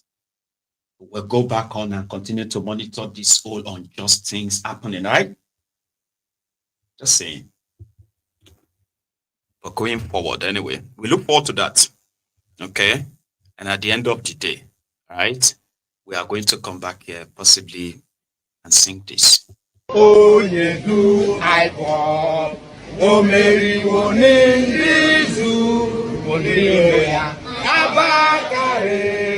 Mama Bwala, Unapuri Mary Nandi, Nandi win the war. Python that's one, Python that's two, now Python that's a three. Unapuri Mary Nandi, Nandi win the war. Python that's one, Python that's two, now Python that's a three. Unapuri Mary Nandi, Nandi go, you do I walk. O Mary Wonendizu Mbiroya Abakare Mamanda Wora Unapuri Mary Nandi Nandi win the war. Python that's one, Python that's two, now Python that's a three. Unapuri Mary Nandi Nandi win the war. Python that's one, Python that's two, now Python that's a three. Unapuri Mary Nandi Nandi win the war. Python that's one, Python that's two, now Python that's a three. Unapuri Mary Nandi. Let's go a bit forward to another story of happenings. Footballer is returned, has returned, and the local government elections held by the sole administrator seems to have been upheld. There's an issue. It's the issue of revenue between two local government areas, Oyibo and there's another one, Eche, called Eche local government. So you're fighting over who has the right to collect money from the cyclist, the motorist, as their revenue. So it now led to a clash. So in the midst of all of that, one of them got interviewed. But before we go to that, right, just a moment. If we can take just 1 sec and read the message on your screen, that top one. Take a moment and like and share the broadcast, okay? So if you haven't really liked the broadcast yet, and you have been here like nearly 2 hours now, right? You may take a moment and do that. Leave the comment section and just, let's take that number, possibly to 500. They're currently like below 400, I would say. While, the view stands over 1,000 as well, right? So please, take a moment and do that while I take you to the fight between Eche and Oyibo, local government areas over revenue collection. I don't know if that's been the case anyway, right? But this happened today. Concerning the Okada people, Chief, where you are operating from this express down to location belongs to Oyibo. It is not a J land. It belongs to Omoyele in Oyibo. It's not a J land. Few weeks ago, 2 weeks ago, the council chairman of a J came to Oyibo and was inciting his people that they own the express because of the revenue, because we have kept quiet for a long time. I'm saying it here openly to everybody. Do not pay any revenue to any revenue agent. What you should pay, where you should pay your revenue is Oyibo local government. If you pay to a local government, believe you me, you must pay Oyibo local government. We have the Supreme Court judgment against a people. We have appeal court judgment against a people. They know where our boundary is because we have kept quiet for long, and they thought probably we cannot fight back. Right now we have come to collect our things. 2016, we won them in the High Court of Rivers State. So, in all, they have not been able to bring any document to show that Express belongs to them. So when they come, resist them and call us. Henceforth, we are going to put Oyibo local government task force here. Let that a chairman come here. I was told that the task force of Oyibo is in existence. So please cooperate with them. Here is not a chain. If any chairman come here to collect tax, resist them. Beat them up. We will come out. Even if it is council chairman that comes here to beat him. We don't care. Abuja. Abuja. So we are up. You people should stand up too. Thank you, and God bless all of you. Things are getting better for Nigeria. Things are getting better. For Asiwaju is on the throne. Things are getting better. Things are getting better. Things are getting better. Mr. President, things are getting better. Hey, I said, things are getting better for Nigeria. For Nigeria is on the way. Progressive government. Things are getting better. Asiwaju, congratulations. Things are getting better. Depends on whose side you are. That is the theory. Things are getting better. Now you know which side you be. If Nigeria is not working for you, Nigeria is working for me. Or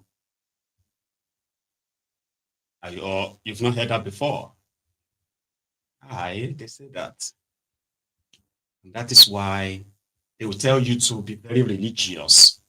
You get what I mean? Like, you need to get closer to God. People are complaining and yes, but God has been very good and very, very, gracious to us.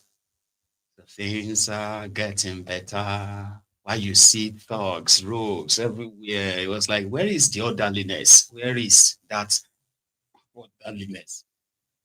Local government chairman, we see all of them, they together, they say congratulations when Wike put together this plot that got all of them into the office, by the way.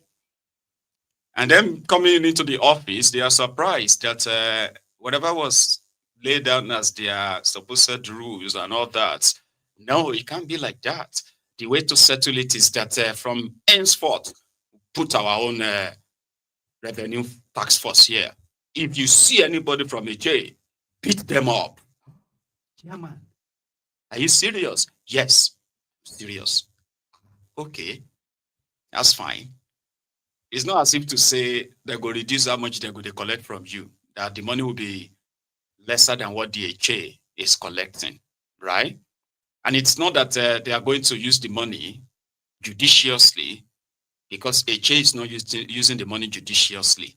Everything is still going to end up in the beer parlor, of course.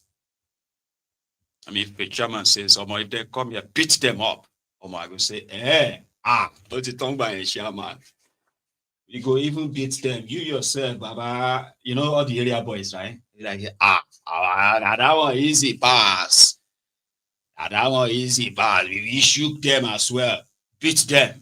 No kill them. But if you shoot them, Baba, no Allah. You yourself, Baba, you go here. They go come tell you for house. Leave the rest to us, Baba. We go handle them. Because they are already like immunized and say, go ahead and do all that. There is no police that will touch you. There is nothing like, hey, Baba, what if the police come? What thing they will do? Shoot them too. Hey, like that. Say, hey, Baba, okay, you go here. And that's it. When they are shooking these HA people, and those ones are choking them back, the police will come. They will now form referee. They'll be watching. And hey, police, hey, do something. Do something. When the children of government is fighting. Well, that's Nigeria. And they have a way of giving them this lamba too. A lady in a video, which is like a short kind of a chart, that I'm not sure if she's an American or she's a Nigerian American. I'm not sure, but accent kind of gave her up like she's American. A lady dropped lamba. She just said that they are bringing investors who are coming to invest $300 billion in Nigeria in the next 10 years. You know, she don't mention one, no. But guess what? Now, from the group of the Ronukus on WhatsApp, I got this video. And I was like, una go chop lamba, in that Nigeria. People go, they complain, say hardship day. But you'll be wondering why you can't get hot belly for men. For women, they go can't get, you know, all this bigger chick. You go think, say, na better life, or na kwashoko. Because what they are feeding you is the lamba, the propaganda, no good governance. And that one is very risky, it's very dangerous. You know that time when you go to be like, say, Omo, you check your belly for mirror. Say, well, Omo, I still thank God, though. My belly still day. As hard as this country be. You know, at least my belly never reduces. So women, let's see how that cheeky, you know. Yeah, thank God.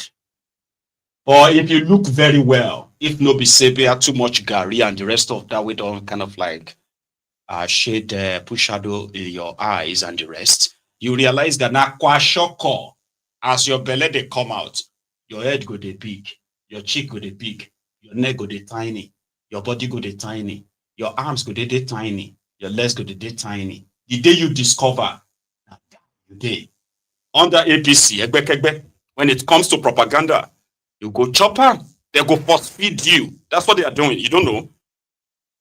We are not seeing any different. Shut up your mouth. Inflation don't they come down. Can you don't they come down? They are killing us. All these places, people are kidnapping us and all of that. Shut up your mouth.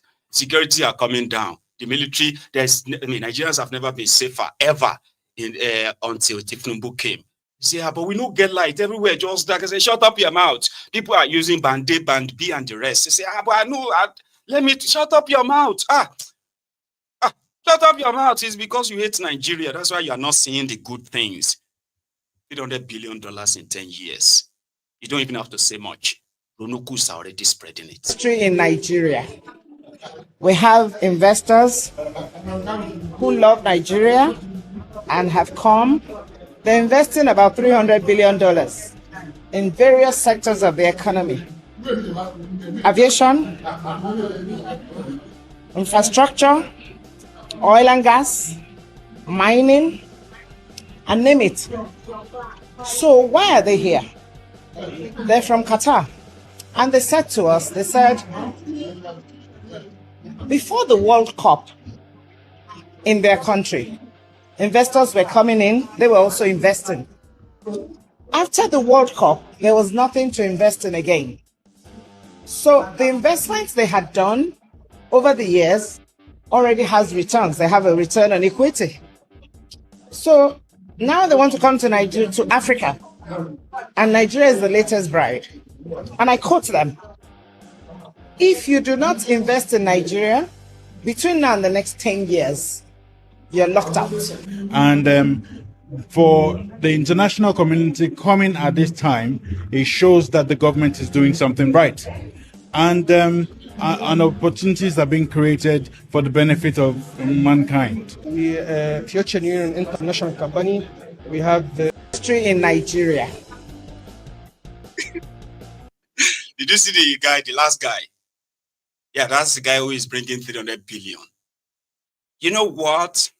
The UAE, after the World Cup, before the World Cup, right?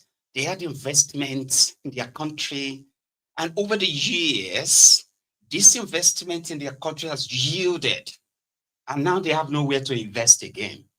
And they are like, oh, Nigeria is a place where they will invest. Because in the next 10 years, if you don't invest in Nigeria, you are going to be locked out. They are bringing 300 billion into aviation, mining, infrastructure, name it. Name it. Like, say it. Anything you know, anything you can think of, they are bringing the money to invest in it. For people where they beg for 2 billion, yeah, $500 million, there, $100 million, yeah. They are there going everywhere with bow, like Bambiala, Achiriabo, Bambiala. But they are leaving lambas for their own sewage dwellers in the contraption. So when you now look back and say, sorry, how far with that 300 billion investment? Can't you see? Have you not seen that economy has grown? Do you know how much money Nigerian stock exchange traded last year? Do you know how much they traded this year? Do you know how much money the Nigerian custom made from tariff? Do you know how much they made last year? Everything is growing. It's just that you need time, all of us, to be able to actually eat well and live well. So give it time. It's going to take time.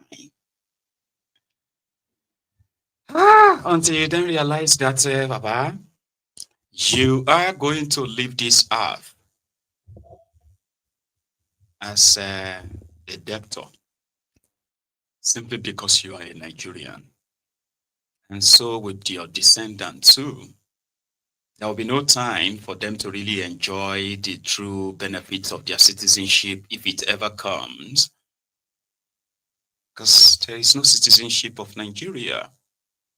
You can't treat your citizens the way these rogues have treated us and still treating others. That's not how you treat people you love. That's not how you run a country you love. The number one enemy of Nigeria are those who have the opportunity of making it right. They are giving excuses why they continue to pillage our destroy our youth. The future. They are willing to mortgage everything for every pot of porridge, not even plate, pot. They are ready to, oh no, not ready. They are already eating your tomorrow, today, right? Like Geku, Ajenifeni. That's a Yoruba one, right? There is a way, there's this kind of rat. I forgot the name, but we used to call it Eku Ajenifeni. Rats that, you know, I don't know, those of you maybe say, golden spoon, a silver spoon, then take bonuna. People like me, right? I was supposed to be born with at least tiny silver spoon, but there was no spoon. There's no wooden. I was not born with any spoon. So my experience may completely be different from yours, as it should be, right? But for those of you who have something in common, you can easily follow, by the way. Equa Jennifer in the rat that eats and blows you.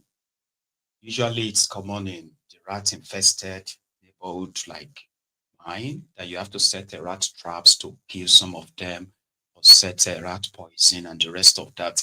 That may be a complete different story for some of you whose rat in their houses only comes in to eat your beans, your rice, your spill of grains and all of that all over the place. In my own house, there was no grain, there was nothing for any rat to eat that much, because the ones we had, we have to safely protect them. So therefore, we are going to be the snack for this rat. So when you're sleeping, this rat will come, right? And then they will start eating the tip of your legs, right? Just like that. You start eating and eating and eating. But when you wake up, you realize that you can't really walk. You start limping. And you'll be wondering, how did they manage to eat these skins off my foot so deep and professional that I didn't even wake up? It's because they are called equagenifeni. Do you get that now? They are eating you and eating you, snacking on you. And that moment, right, they are blowing you too. As they are scraping your skins and the rest of that. I think they are also the Ajelo Jonile. They had so much audacity, by the way. So you can be seated and they will come around you and come and pick something in front of you, like they are not afraid. I'm referring to, are they also the Jenifeni? So that is what you call these rogues, okay? So you'll be wondering, how come things are not changing? We are still finding it difficult, but we gave you minimum wage now. Did you not see that the price of Gari is coming down now? It used to be 15,000 naira per 50 kg. Then it jumped to 120,000 naira. But yeah, but now how much is it? Is it not 119,000? Yeah? Has it not reduced by 1,000? Let us be grateful. You will still feel it. See, but we don't understand all this figure you are throwing, all this money. You're not seeing anything. You remember that video? Yeah. So it's up to you, at least.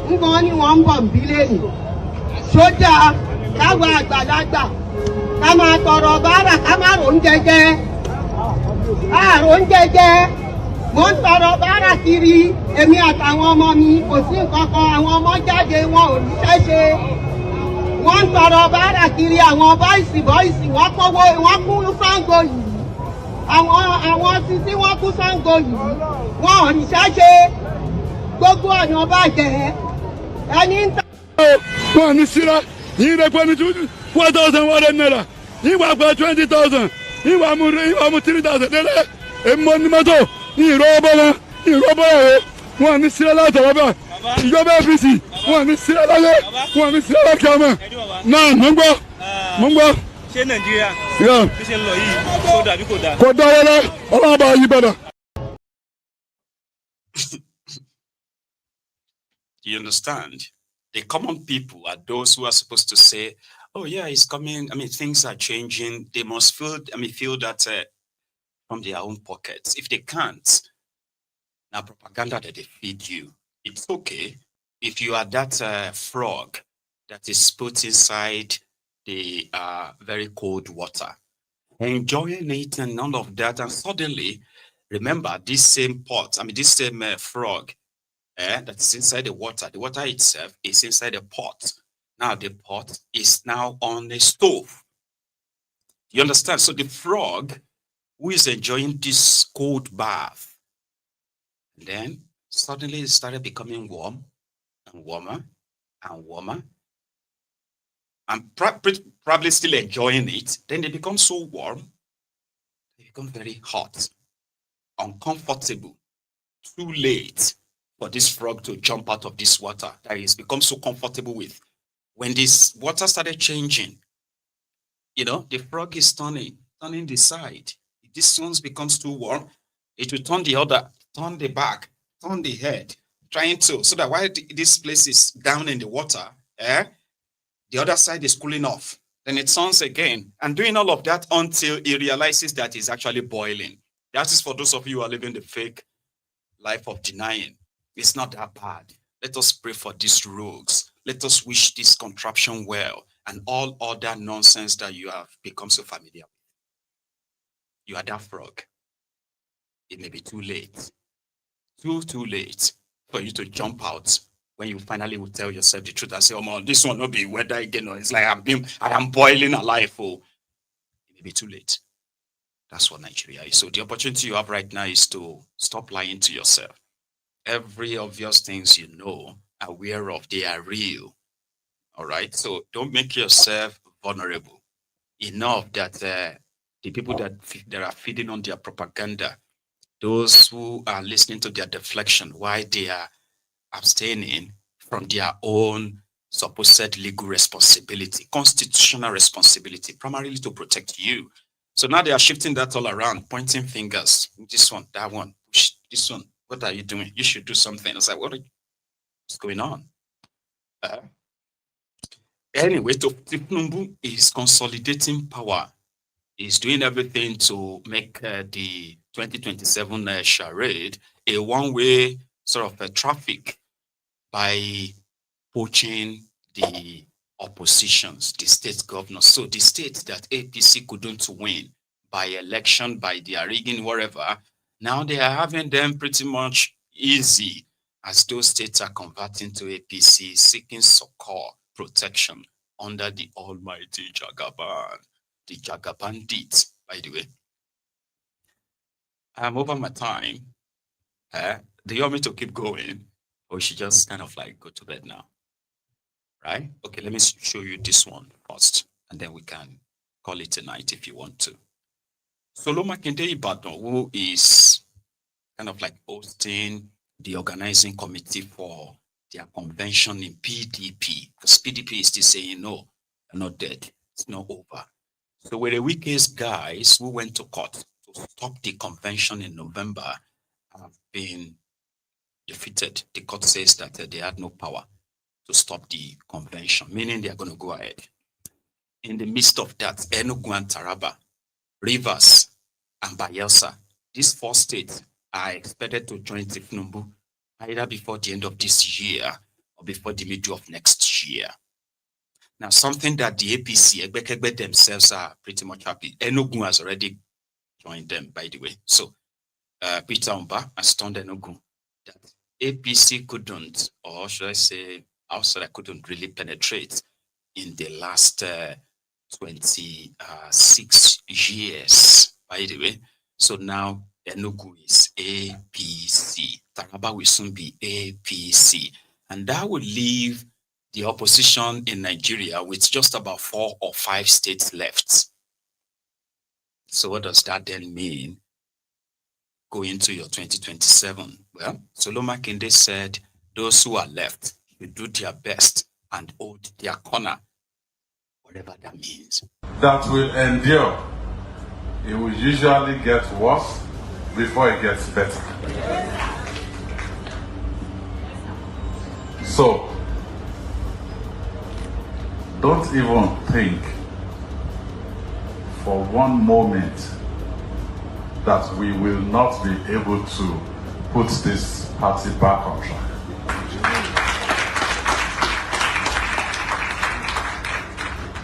From when the wise men, the 34 wise men, came together to put democracy on the map for this country,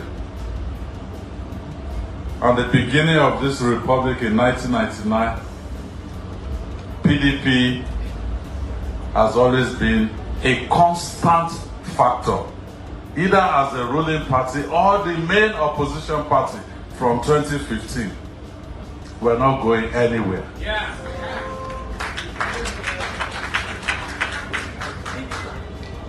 So I want to encourage you, when you hear the news, certain people have defected,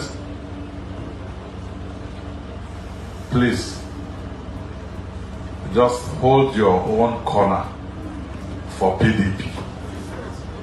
Hold your own corner for PDP.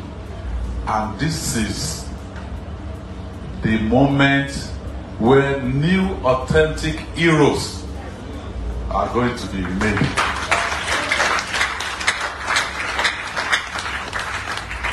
Not only for PDP, but for our country.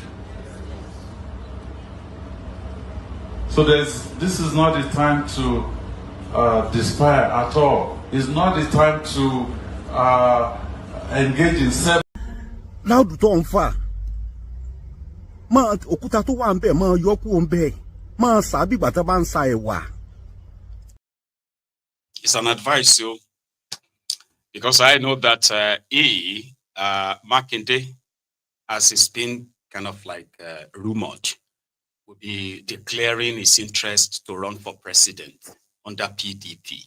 But by that time, there will likely just be only 4 states left for PDP, which will include Bauchi and Oyo, and maybe other 2.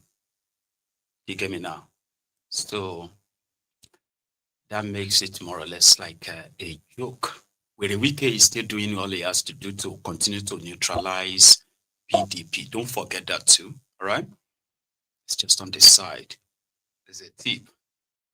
And the one that we are expecting to make his own announcement soon was spotted around the Ring Road in Port Harcourt today. And that's Fulbara, by the way. The Wike's political godson dog.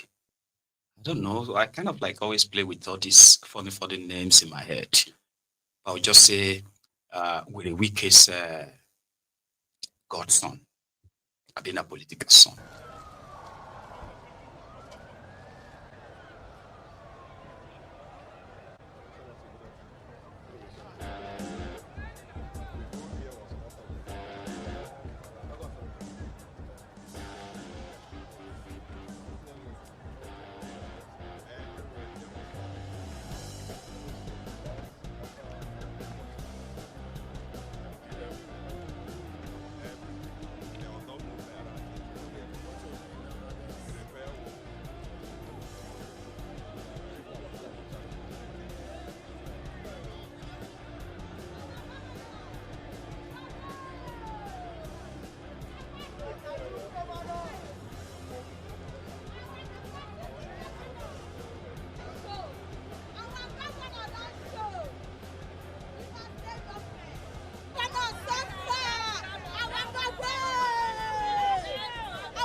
Here this afternoon to confirm the commitment that Julius Berger gave to us.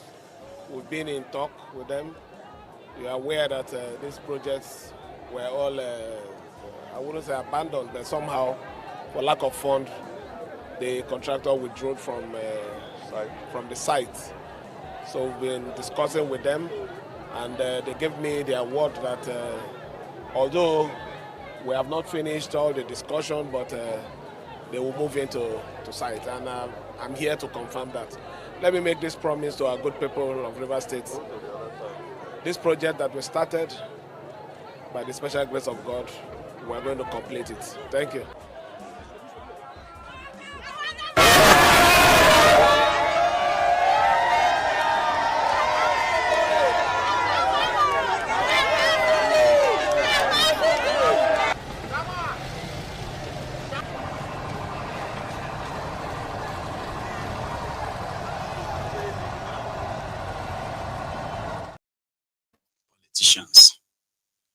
I mean, what is wrong? Don't mind me, all right? But if I sit in my office and I want to fix 100 roads, let's say 300 kilometers to fix, then I want to construct new ones. Let's say that one is like 400 kilometers.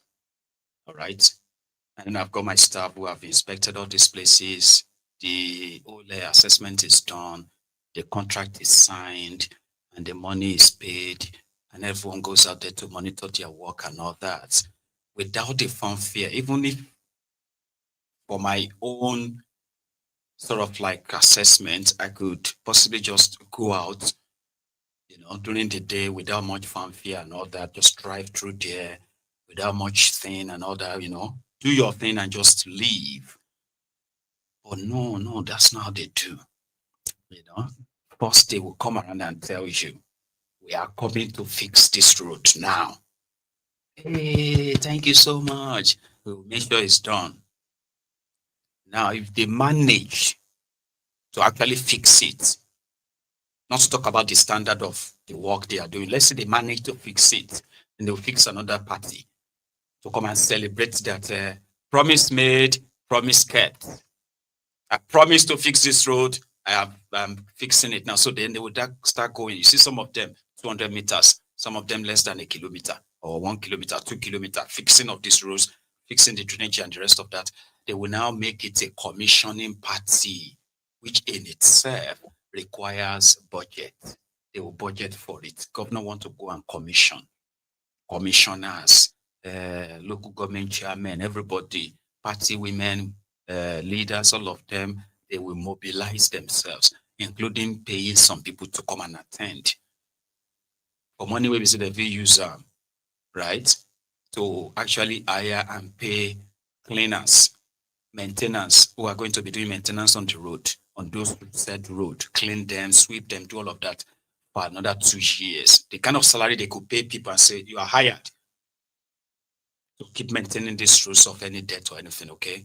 So you'll be paid 100,000 every month. And this is your job. 6 of you. The money we are going to use in commissioning all this road, doing parties, right? Can pay your salary for the next 2 years. So I don't want party, I don't want anything. People will see that they have fixed this road, though. They have fixed that road, though. They will see it on their TV, the work you are doing, because they will witness it and say, they are talking about our place. Mama, come, Papa, come and hear. That road there, our road, they are talking about it on TV. Yes, it's true. You have done it.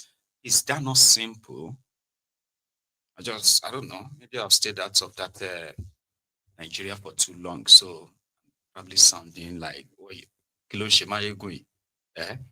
in Cameroon, where they are about to declare Pobia the winner in their own election that is not different from that of Nigeria. Remember the time when Muhammad Ali, Mike Tyson, they were all registered voters in Nigeria elections. Remember that time? Gobadia, I think it was during the Gobadia time. Was that? It is this other guy after Gobadia. But in Nigeria, they have voter register that have these fictitious names, right? So in Cameroon, they also had the Mo Salah, which an image they lifted from social media, right, as a voter in Cameroon. The guy that is under him is also an artist, right? A Nigerian artist, I think, by the way, whose picture was also lifted in order to bring back the to extend the tenure of the 92-year-old Pobia. So last night they started rioting. Today it's been taken to the streets as well. But it won't be the first time. Possibly won't be the last. Possibly will be the last time, because Pobia is 92. Another 80 years mean it will need to recontest again in 2033, right? So, and it will be 100 years old in 2034. So if they still try to rig him in again, then this may happen again. Currently in some part of Cameroon. This is how they've reacted to this new election. So we don't know how far that will go, because some people are saying that they never voted for Bobia, and therefore it can be forced on them again. How far that will go, we don't know yet. All right. Same thing is currently happening in Madagascar, and their own is the fight for the cost of living crisis, by the way. So the military, as reported, are now on the side of the protesters. And a lot is going on in Madagascar as well, where people believe that there could be a coup anytime, where these rogues have somehow they have outlived their locks. So a lot is going on, as well as much as you should know, right? Right. So thank you very much for your time. I have now overshoot my time, so it's pretty much time to go. But for you, right, please, even if you joined us midway, that you still want to watch this all over again, I believe it's quite an interesting conversation, by the way. But please like the broadcast, okay? Like it and share it. I'm going to see you another time. As usual, if I see you tomorrow, right, that will be during the, what do you call it, our brunch time. And you can call in. Then, enjoy the rest of your evening, okay? And good night.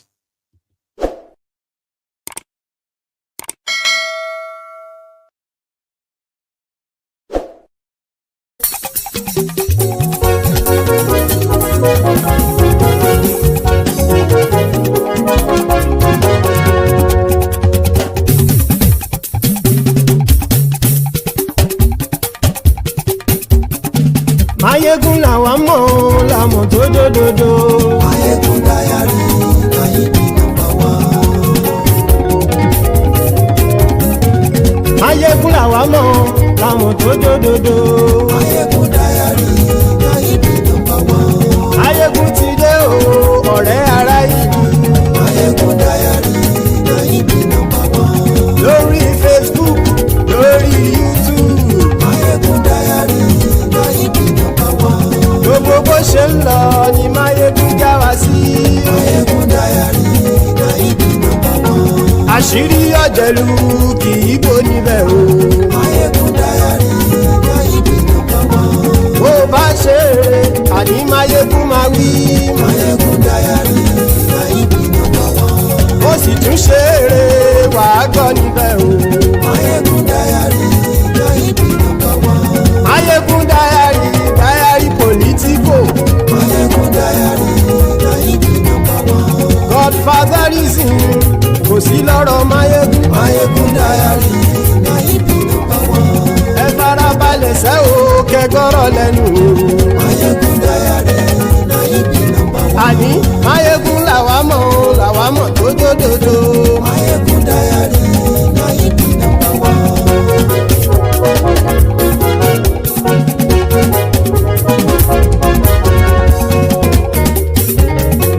Àní ẹ̀sùn ràkì. Maiyegun ti dé. Maiyegun ti dé. Ọ̀jẹ̀lú ẹ̀sùn ràkì. Maiyegun ti dé. Àní ẹ̀sùn ràkì. Maiyegun ti dé. Lórí Facebook.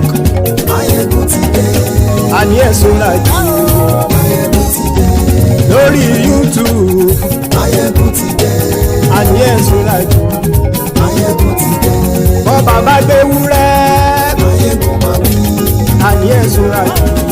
Maiyegun ti dé. Ijó ìgbádìyẹ. Maiyegun máa wí. Àní ẹ̀sùn ràkì. Maiyegun ti dé. Pẹ̀sìdó bá rúfin o. Maiyegun máa wí. Àní ẹ̀sùn ràkì. Maiyegun ti dé. Kí gómìnà kówó jẹ. Maiyegun máa wí. Àní ẹ̀sùn ràkì. Maiyegun ti dé. Ọlọ́pàá tí ń darí bá. Maiyegun máa wí. Àní ẹ̀sùn ràkì. Maiyegun ti dé. Aṣòfin tí ń rúfin o. Maiyegun máa wí. Àní ẹ̀sùn ràkì. Maiyegun ti dé. Òpùrọ́ olóṣèlú. Maiyegun máa wí. Àní ẹ̀sùn ràkì. Maiyegun ti dé. Ọ̀jẹ̀lú ẹ̀sùn ràkì. Maiyegun ti dé. Àní ẹ̀sùn ràkì. Maiyegun ti dé.